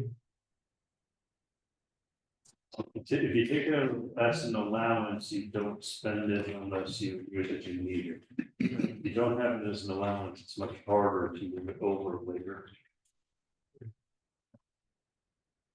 So at this point, I'd include it as an element of the GMP and we'll deal with it. As of, As an allowance. Right. And we're looking at the last week of April, for our meeting. I was gonna say, you wanna do it last week of April? It sounds like you're saying we need time, and certainly, I concur, we need time to actually go through this, not just 48 hours at best. based Yeah, on the time. you wanna say the 30th, folks? Works better. What's that? The 30th, Wednesday, the 30th? Yeah, I think it works better than. it works better than the 23rd, I would think. I do have one other. You can zoom in. One other question. Yeah, it's gonna be a Zoom. It's gonna be a Zoom anyway. We got a question down here. Sure. Are there any alternate potential items that we didn't finalize? Yeah, there are. The April. 1 through 4, I think. April 3rd. The add alternates 1 through 4. Yeah. We're all we'll discuss. So when do they get this back? If you're gonna give us a. Well, the GMP would at this point, they would not include those 4 alternates. But the pricing that make up those alternates are still good for a certain period of time, so it's not like when we execute the GMP, we need to know what's happening with these. I know there's one that I think we certainly want would be the bleachers. Would be the what? The bleachers. So, And they, whatever, okay, so what was the plan? What was the plan since we didn't do it at the other special meeting? What was the plan? Yes, to. oh, Jim, go ahead. You raised your hand. Yeah, I would suggest, as Mike indicated, it's still available to you. I can make you aware when that availability is closing. That's Mike, Yes, Frank. The Frank. Frank, I'm so sorry. From back here to you. I mean, we could also have a preliminary document to show what the cost increase would be, depending on alternates that we. Yeah, this first, the only one that was really costly was the screening that we already voted on. Yeah. You know, the other alternates are all alternates that based on the sequence of the work. I mean, I guess with the exception of potentially the concrete curving alternate. The site isn't gonna get developed right away. The alternates, I think, have to stay open for 90 days or I don't know what his docs say, so what? But that's not really what that's not really what I'm asking. I'm asking you're going to ask us to. I said, you're going to ask us to approve. What's the maximum price, guaranteed maximum price? What then happens if we, let's say we want 2 and 3, I don't, you know, the same, let's say we want 2 and 3. Yeah. What then happens when That would just get bolted onto the contract and be amended for the value of those. So we would come back. We would take the pricing that we already received for those alternates, we would put it into a change order proposal, and we would submit that. And Yeah. likely, the costs associated with those alternates would come out of the owner's contingency. Right? Yeah, yeah. so, And that would be the process to execute the plan. wouldn't it be more prudent for us to decide? It could be, but if it's, you know, if it's gonna. You want to make the decisions I within mean, we the could week, have, so, you know. we could have a vote on the 30th to review the GMP. You know, by then you'll have the documents and all that we'll have to do is put together another matrix showing what the final cost of the other four alternates that you haven't accepted are, and we could go to a committee vote, just like we did at the special meeting, and vote on which alternates you wanted to accept at that time. Or if you elected that you didn't want to make that decision right away, the alternates have to stay open for 90 days. Within the 90-day period after the initial GMP is authorized, Frank, myself, DRA, someone would come and say, hey, you know, we approved the GMP on the 1st of you know, Like with their, or the 1st of May. We have 3 months essentially or thereabouts to accept these alternates, and you know, hey, we need to make a decision on these guys. Do you want to go forward with them or not? And then, I mean, ultimately, if you decide no, then we don't. So go we could do forward it with at the them. next building committee meeting, the regular building committee. without issue. Yeah, easily. Yeah, that's. That good? an option. okay, Sure. I just wanted to, no, I wanted to know the process, that's, I mean. Yeah, no, Because you guys are explaining things, but there's a process behind all of this, and Yeah. just trying to make sure I understand the process. So we come up with the GMP, and the alternates are sort of like our change Their orders change to orders. to a GMP. Yeah. They're not a change. But Not not, a it's not really, they act. they've already No, got it even out. within the 90 days, there'll be a change order contract, because you still need to compensate Downs and the subcontractors for that additional work. By not accepting the other 4 alternates, you're not accepting additional work for the project, right? You're getting the base project. So the base project doesn't have a second 3 tiers of bleachers. That part I understand, but so then, and I do want to move on. What's the difference between an amendment and a change order then? An architect, called it an an amendment. architect calls it an amendment, and a contractor calls it a change order. Excellent. So April 30th, can we move on? Yeah, no, April 30th? I don't know more difference between them, but that's how I understand it. And it's 6:30?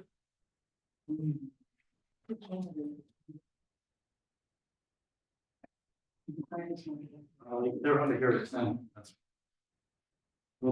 Yeah. No, All right, what time we gotta wrap this thing up? Mark, That's all. run through this, the rest of it.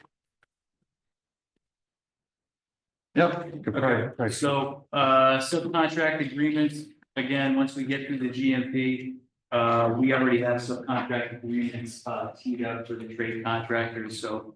Once we get that approval, we can start the subcontract agreement distribution to all the trade contractors. We did talk about, there are a few trade packages that we want to put back out on the street for bidding due to lack of coverage. For the trades that are mentioned here, the general trades package, the millwork package, and the specialties package. So for purposes of getting a GMP approved, we would carry these packages within our GMP as allowances. And then once the values come in after we bid these packages, we would reconcile the allowances in the GMP. If there's some savings, obviously, the city recognizes the savings, we don't get to hang on to. And then kickoff meetings, because everything's happening pretty quickly. The school's off this week, but we certainly want to have some kickoff meetings with the school, possibly next week, just to go over what's going to be unfolding over the next few weeks, especially at Stanton, given the fact that it's an occupied campus. And then work to start, again, the mobilization, we are projecting end of April, early May. There was, I know everyone is asking about a groundbreaking. We don't necessarily need a groundbreaking to start some of the work. Yeah. It's more of a ceremonial thing. It's definitely a nice PR thing for the city to do. I think it's a great idea if we can get some of the students and faculty involved. That's something that we typically do on school construction projects. So we definitely want to talk about that in the next couple of weeks. But I think a good time for the groundbreaking would be middle to end of May, probably, something like that. The building permit, so that process is happening now, filing of the building permit. That's an ongoing effort as we speak. The schedule overview, so if we want to jump over to this, the schedule overview. It's the same thing. It's a bar chart, not as scary as the ones you saw before. I can make this one a little clearer to follow. We're starting with Greenville, so the bar chart up top, the original RFP schedule, you kind of get a sense of where the schedule was going all the way back to when we got the RFP to submit a proposal for the project. And then kind of where we've ended up with Greenville, understanding that, we got this blasting component. It wasn't originally anticipated with the RFP schedule. And so now, you can see we're into the end of 26 with completion of the Greenville school. You can see, towards the end of the year. I think I had showed January, but it could, move back to December. Yeah, you're in November right now. Yeah, November, December. That's our summary, and that duration, by the way, so that's just taken right off of the baseline schedule. I just put in that format so it'd be easier for everybody to follow. And then I thought I had a bar chart for Stan, but maybe. No. Yeah. That's Stan. Okay, there's Stan. So Stan, again, same format, original RFP, 17-month schedule, another 12 months figured to take down the existing building and then restore the balance of the site. Again, we are trending a couple months, past that RFP schedule, but we're still, looking at the end of August turnover for that school. And then with the 6-day work week and putting that plan in motion, I think as Mike mentioned, the biggest challenge is getting out of the ground. So whatever we could do to work those initial trades on Saturday, I think would benefit us in the end to ensure that we're turning over that project on time. All right, I guess, you want to talk about the, Yeah, I just want to, I sent all the voting numbers, you should all got an email regarding, possible change, well, not possible, changes in staffing for Downs. yeah, so I took a stab at creating a work chart here. I'm not that great with PowerPoint, but anyway, this is essentially the pecking order for both of the projects. Again, the guys at the top of the food chain, the Dave Patrick of the world, Tom Romanoli, John Fraioli, they kind of have a high level, 30,000 feet in the air of the project. And then you have myself, kind of information filtering through me. I would come to the committee, report on the status of the job like I'm doing now. We also have a general superintendent below John Fraioli, who's the vice president of field operations. He's responsible for overseeing the superintendents that are boots on the ground on both of those projects. And then you have myself under Greenville and Steve Smith under Stanton as the PXs. And then the guys actually running the show on both of the projects are listed there. To the right with Stanton, you've got Christian Chagru. These guys have decades of experience. Christian's been in the business over 30 years. Same with Andy Anton, who would be running the Stanton project. He's got 30+ years in the business. Johnny Downs, who is related to the Downs family that used to own Downs Construction. He would be supporting that staff on Stanton as an APM. And then over on the Greenville side, we have Kyle Lentini, who's done build outs similar to Greenville. Eric Fontaine has been in the business for a number of years, plenty of experience.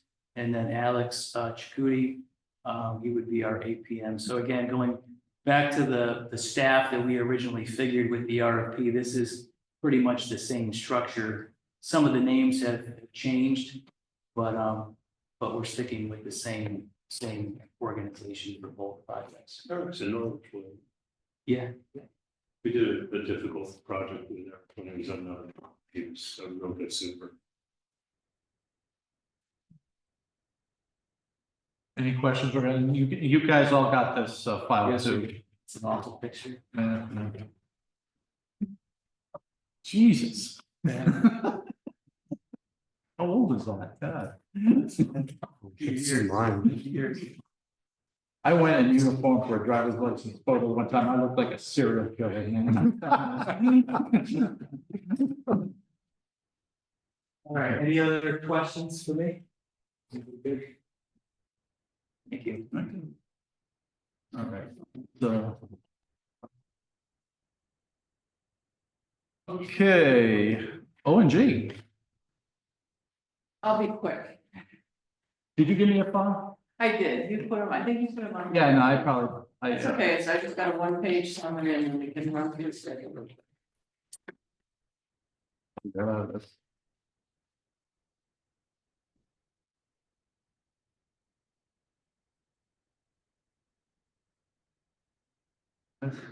Which one's yours?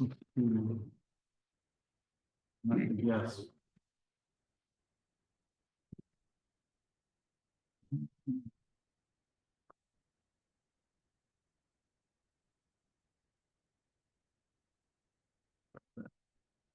Yep, good guess.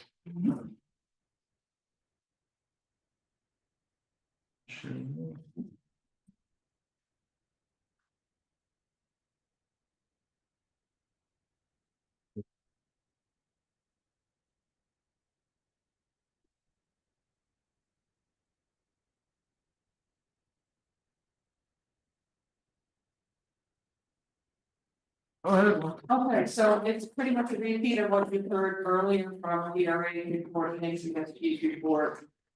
Basically what we've done since our last meeting was continue to review the schematic design documents that we've received. We attended an overall project kickoff meeting on March 21st.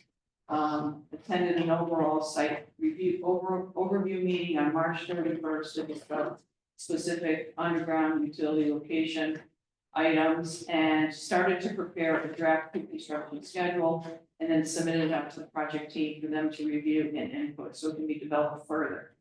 Upcoming, again, as you heard today, we were all on site doing constructability, just walk around both schools happened today.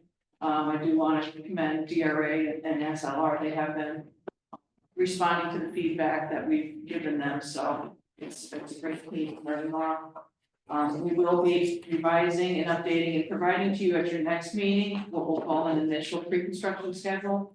That's the tool that I use to update where the projects are on a monthly basis. So that would be a deliverable that's at every single meeting, but we still need to just finalize the initial pre-construction schedule. We did receive the geotechnical report for one of the schools, Moriarty. Uncas is imminent. And, we did review, it looks like plenty of forms were taken at Moriarty, so we're good there. We'll review on this as soon as we see it. And then the development of the site work phasing for both projects and site logistics plans is pretty much a process. That as the design is, as the site work design, as soon as we kind of know what it is that we're doing, then we will start to put it into context as far as when we're going to be able to install and how it impacts school operations. So this is gonna be, it's gonna take time to develop site logistics plans and the site work phasing. And not only do we need to consider the work that has to happen, but how is the school gonna operate? First, when we're building the new school, how are they gonna operate? Then, once we turn the new school over, how is the new school gonna operate while we're demolishing the existing? So it's a work in progress that starts with once the site work is nearly complete as far as the design. So that's kind of over the next month, 2 months. And the idea is before summer break, hopefully both principals will have, they will have seen what the plans are. It will be worked in with them, and admin will be heavily involved as far as okaying what we're doing and where we're gonna be, so that they completely understand where we are, so there's no surprises, and they can give us feedback. So that's gonna be the heavy lift over the next 2 months. Action items, nothing needed for tonight. And we did submit a draft, and it's really a sample. It's just to give you an idea of what the schedule's gonna look at. That's why it's labeled draft everywhere. But it's really, again, it's a tool that we're gonna use to track things, to make sure that items are staying on schedule. And that we try to do is we try to like give you a 6-week look ahead or a 2-month look ahead as far as which activities we should be focusing on. These are, things that are either going on now or they're gonna be starting. So again, this is just a sample and it's broken down between the 2 schools. The first page will be just a milestone, just give you some snapshot of dates of where things are. And then it's usually 2-sided. And it looks like it's a lot of information, but not when you only focus on the box, the red box, which is just what's up and coming. So if I'm on page 2 of 6, I got 2 red bars that are in our red box. And that's the design development, I'm guessing the design development document for Moriarty. So that is what's being worked on. They're anticipating being done the end of May, so that's something that we're keeping in mind.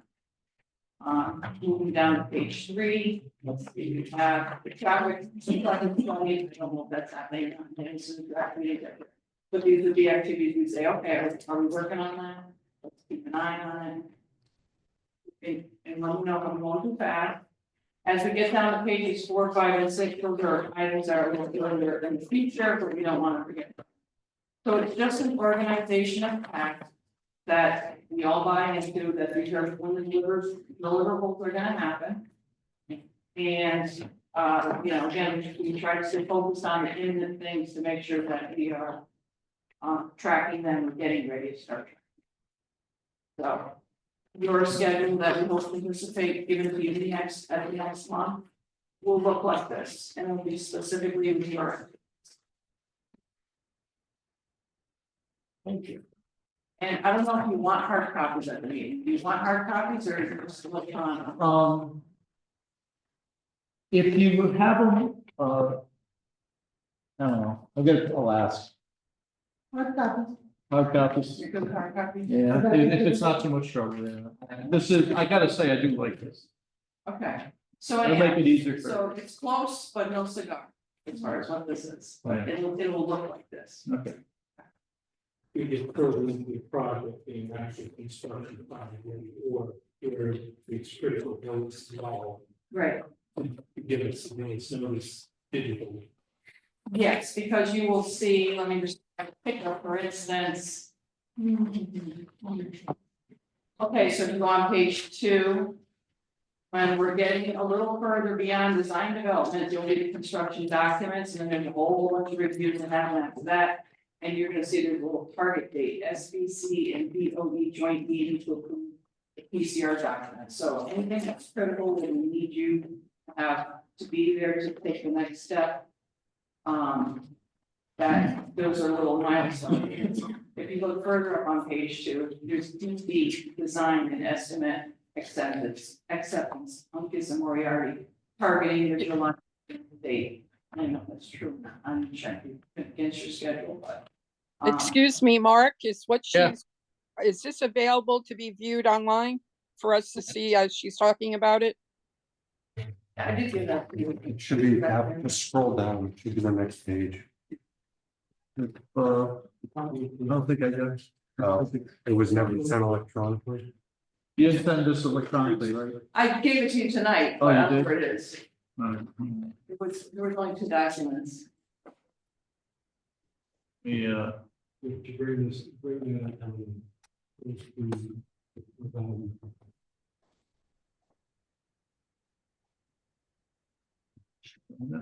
No. That's what the international fix. Oh, my. Probably wasn't in the PDF file.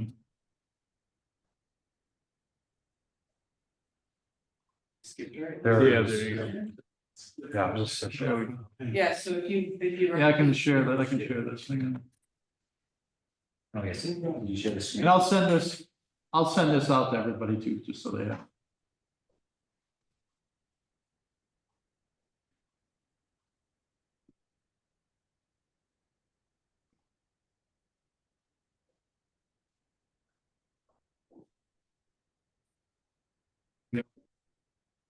It's on the top of page 2, so there's. Thank you. Yep, there's a bar that says design development, and then the 2 schools are split. And you'll see that there's a little triangle, if you will. That shows, it would be one of your meetings where we're saying, okay, it's time to move on to the next design phase, similar to what you did last meeting with the SD, DEs. So this will just give you, it's just a flavor of what to expect. Okay. I like the design of this. Oh, I like this. I'm definitely ready. Otherwise, you put too much information on the stakeholders. Oh, I like it. That's it. Thank you.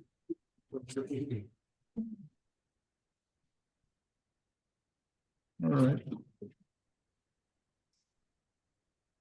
All right, next we have the consent agenda.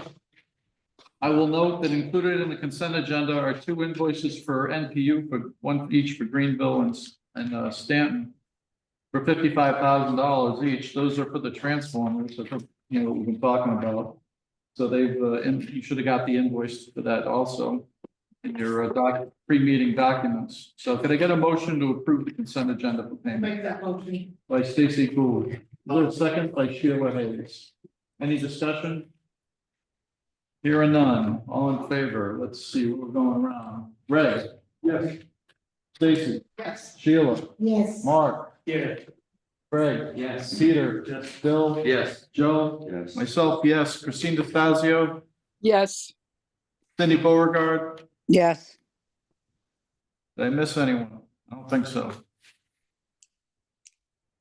Unanimous. We'll go right to the teachers' new or renovate decision. So we've talked about this before as a committee. I'm pretty sure, do you got something you want to throw in here regarding that, Mike? Because No, I mean, I had provided the update based on the reimbursement to show you the cost. We provided some of the rationale as to why it makes, or appears to make sense to go forward with that. So, and I think we had. there's a new. And I think didn't we vote on it as well? Yeah, we had talked about, I don't remember if there was a vote or not, a specific vote or not. I know the concept was, I think, to go forward with new construction. But just to cover our bases there, I would just ask for a motion that we authorize moving forward as new construction for teachers. Yeah. Yes. Yes. By great I waited velocity. 5 years for this one, yes. And that, so moved that. Second by Sheila. By Sheila Hayes. It's their discussion. It's no discussion. Good. Greg. Yes. Stacy. Yes. Sheila. Yes. I'm gonna skip Greg, hang on, the other Greg. It's not Mark. Yes. Greg, Yes. Peter, Bill, Yes. Joe, myself, yes, Christine DeStazio, Yes. Cindy Beauregard, Yes. thank you, it's unanimous. All right, teachers of new. All right. Commissioning agent. We did get, obviously, we have some things on bonfire for a commissioning agent. Mike, Yeah, I think the only question is whether or not you guys want to do a full RFP evaluation, go based on low fee. We can either get scoring sheets from everyone and, review them. We did not do interviews on the commissioning agents last time. Kind of selected it based on low fee, but rather than, I didn't want to bring a bid leveling sheet that shows you all the prices. If you plan on doing the evaluation in advance of making a selection based on price. So if you want to, if everyone elects to go with a review of the proposals and wants to provide evaluation sheets to us, I'm more than happy to provide the whole matrix with how the scores came out, and then we can look at the fees and make a final decision based on that, or we just go right to the fee. Last time we just did. No, last time we did evaluation sheets and then went to the fee. Selected based on. we wound up selecting. We based it, We based it on the yes. lowest responsible. Really, I mean, their duties are spelled out, they're all going to do the same thing anyway. Yes, So it's really just a fee-based thing, pretty much. yeah, it could be a fee-based thing, or it could be a qualification-based thing, however you guys wanted to do it. Is, well, other than, is there anyone in this? As to whether you would score that might raise an issue, But can you repeat the question? is there, if we just went straight with the fee base, that doesn't help us. That if there is one that might raise an issue to allow us to then have a discussion, even though they may be the lowest responsible bidder. And the word Is there, being is responsible. there somebody, is it possible, to the best of their knowledge, that the lowest possible bidder could possibly have a problem? But that's what I'm saying, because they may not be the Reject- most responsible bidders. Based on your proposal, which is Based on on the the table for discussion, do you have any reservations about any of them doing the job? I've worked with 2 of the 4. And the 2 that I've worked with, I don't have reservations on. Now, They the lowest bidder. one of them is yes.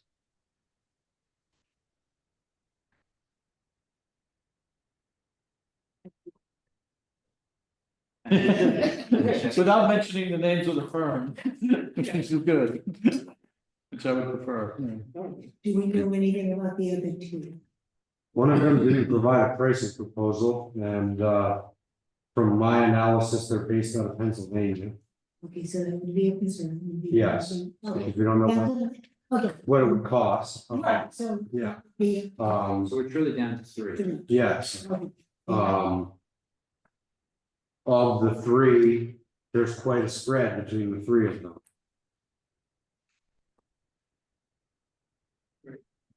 Yeah, Joe. It just seems to me that a project of this scale and this number of buildings, when it comes to things like this, we should follow the same process each. That's fine. So then, in that case, what I'll do is I will distribute the evaluation, provided the rest of the committee agrees that that's the method that we want to go. I'll provide evaluation sheets for all 3 of the proposals, and then I'll collect those evaluation sheets, and then I will give you the opportunity to review them. We have 4 people. Well, Then you can review the 4th. No, but you said that there's no fee. They didn't submit a fee. I thought you got the commission, okay? Can you tell us which one did not submit the information? Well, we'll get that. Well, when you do the evaluation, you'll see pretty quickly because there won't be a fee when you download. So should they be? Well, I just came to that today. Yes, I mean, ultimately, I'm not the purchasing agent for the city, so I can't make that determination, but ultimately, if I had to guess, that proposal would get disqualified because they didn't provide a fee and there's not really a vehicle to go back and ask them to provide one, but again, this is a purchasing Yeah, I get judgment. I was asking for you. They can't follow instructions from the get-go. Yeah. They're, I mean, if they forget to provide a fee, what else are they gonna forget to do? If they get the job. That have to be. Or in. It's statutorily different now, because there's no multiple phases with the state. I would turn to Greg and Jim as to when we need it. I would imagine that the high performance building standard points that are being designed into Uncas and Moriarty are very similar to what we proposed at Greenville and Stanton. The statute reads directly that you need to do a high performance building kickoff meeting to pick which points you're gonna go after. What comes first, the horse or the cart? I mean, ultimately, they're gonna review the points that we have and probably agree that we have the points that we need and we've met the requirement. So Mike's right, if you could get this onto your May agenda, move it, that would be fine, because with what we established in the first phase, we carry it to the second phase, we know it meets what we want to get. And we know there are points that the district can live with in terms of maintenance and functionality. And so we wouldn't, generally, we're not looking to the commissioning agent to tell us what to do, but to tell us how to better do what we've said we want to do. the biggest reason is to get startup commissioning on all the equipment to make sure that it's operating properly. And that, you know, you're getting the correct airflow out of things, that the building's heating properly, the lighting controls are working properly. There's building envelope testing in there, emergency generator testing. It's really to make sure that the mechanical, electrical, and plumbing systems in the building are operating effectively. Do they have any responsibility for training? Yep, they have to be there to oversee the training that's provided to the owner, so. You know, that's ultimately what it is. They're kind of a troubleshooter / startup manager to make sure that everything's correctly. The next meeting. Okay. The next regular meeting, don't put it on the 30th. Okay. All right, we'll add that to the agenda for that meeting, and we'll, in the meantime, we'll send out the rating sheets, I guess, and we'll do it that way. Yeah, I'm gonna use the same rating sheet that we used from the last one, so it'll be the exact same questions and the exact same stuff. And you know, what I'd recommend is if, you know, for people that can send it back to me electronically, take the Excel file and either I'll have 4 tabs in there, fill out a tab for each one and send me one file back. If you'd rather elect to send me a paper copy via photo and email, I have to document that stuff and provide it as part of the overall closeout package that we'll need for the final state audit. So the Friday before. I'll send out a schedule when I send out the information. I'll give you guys as much time as possible. And then I'll tabulate everything out as part of the agenda for the leveling sheet. Yeah. All right. All right. Let's see. What's next on do we have to worry about coming up? Getting the GMP approved is Obviously, probably so April the 30th, main one. special meeting, April 30th. You won't have. After that, the resolutions are already on the calendar. After that. Did you look at the resolutions on the agenda yet? I wrote the resolution. Okay. Sent them to you, so as. Right, as you yeah, that's the appear same one. in the same way, they should be. Yeah, I think Mike had a. Oh, I talked to Mike Crystal. Yeah. Right, yeah, so that was one thing that was like. He said something about elector versus voters. Yeah. I explained. I explained to him that the last one was written voters and not electors. Yeah. And then it was fine. So no, I think he was good. Short of that, I We mean- talked to them. So, we would probably need to, the next big thing that you're gonna have is gonna be probably getting prepared for the PCR for the FF&E approvals for Standing in Greenville, which will probably have something to you in October, I would hope. And I gotta talk with DRA about their schedule. I usually like to bid out FF&E just before the new year so that we have pricing prior to December. If we were to even bid it out, we may just go right off a state contract. But I gotta look at the state contract as it relates to the time frame of the state contract. Those contracts are usually good for 5 years. We're fine. If we're at- What's that? We can talk about that. We've been tracking. Yeah, if Just typically, on furniture, the biggest variable right now is going to be I was just thinking. because Tariffs. Tariffs. If the tariffs come into play summer, so what we're doing right now is, the state contract prices, so unless people pull out, that's what we're researching right now with firms. So with the couple of steps on furniture right now is we have furniture all laid out into the rooms having, we now need to get a budget based on the furniture. We try to buy everything off the contract as much as possible. We'll then take that budget, see how closely it fits into Mike's control budget for furniture.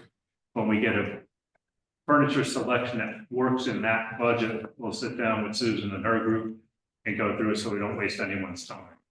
And then we'll come back in with a package that says this fits into the budget. It's either bid or it comes off contract. And it's been accepted by the end users as the furniture they want. And then that will simplify the process on your side. You'll take a complete package, put that ready to go, and then we'll take that up to the state with for a OGA review on furniture. Good. Sounds like a plan to make. Anything else we need to talk about, Don? So we're safe to schedule some sort of a groundbreaking ceremony mid-May, end of May. Oh, seems probably. Yeah, I mean, I think you need some input from. Yeah, from Susan and stuff. Most likely, we refer to city council to set that. Yeah, the mayor will get there, don't worry, I'm sure. But we'll, we'll talk to the, the players involved and stuff and that. Obviously, we want a nice showing and stuff, so we'll let everybody know and try to get as many people there as we can. So it's kind of important.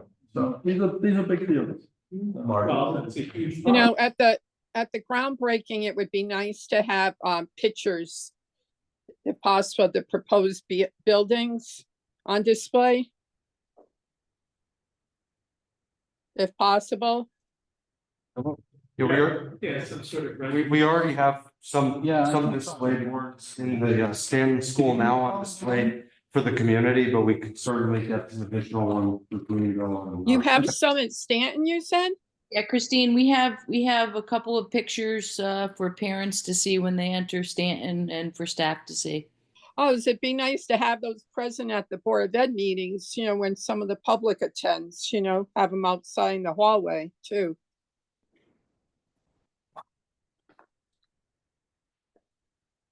Do what we can. Yes, I'd appreciate that. Tonight, Yeah, because the language of the resolution for one thing says both, you selected new, so I let her know that needs to be rewritten. okay, So she knows that already. yeah, all right, that's fine. Move that forward. Yeah. Okay. Well, I talked to Mike today. If we needed to make any changes to it and stuff, we could do it at the meeting. Could do it then, or, Yeah.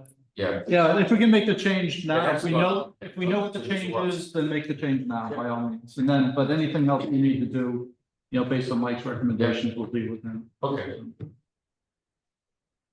All right, anything else for the committee to consider? Hearing none, a motion. Thank you. By Stacy, second by Sheila.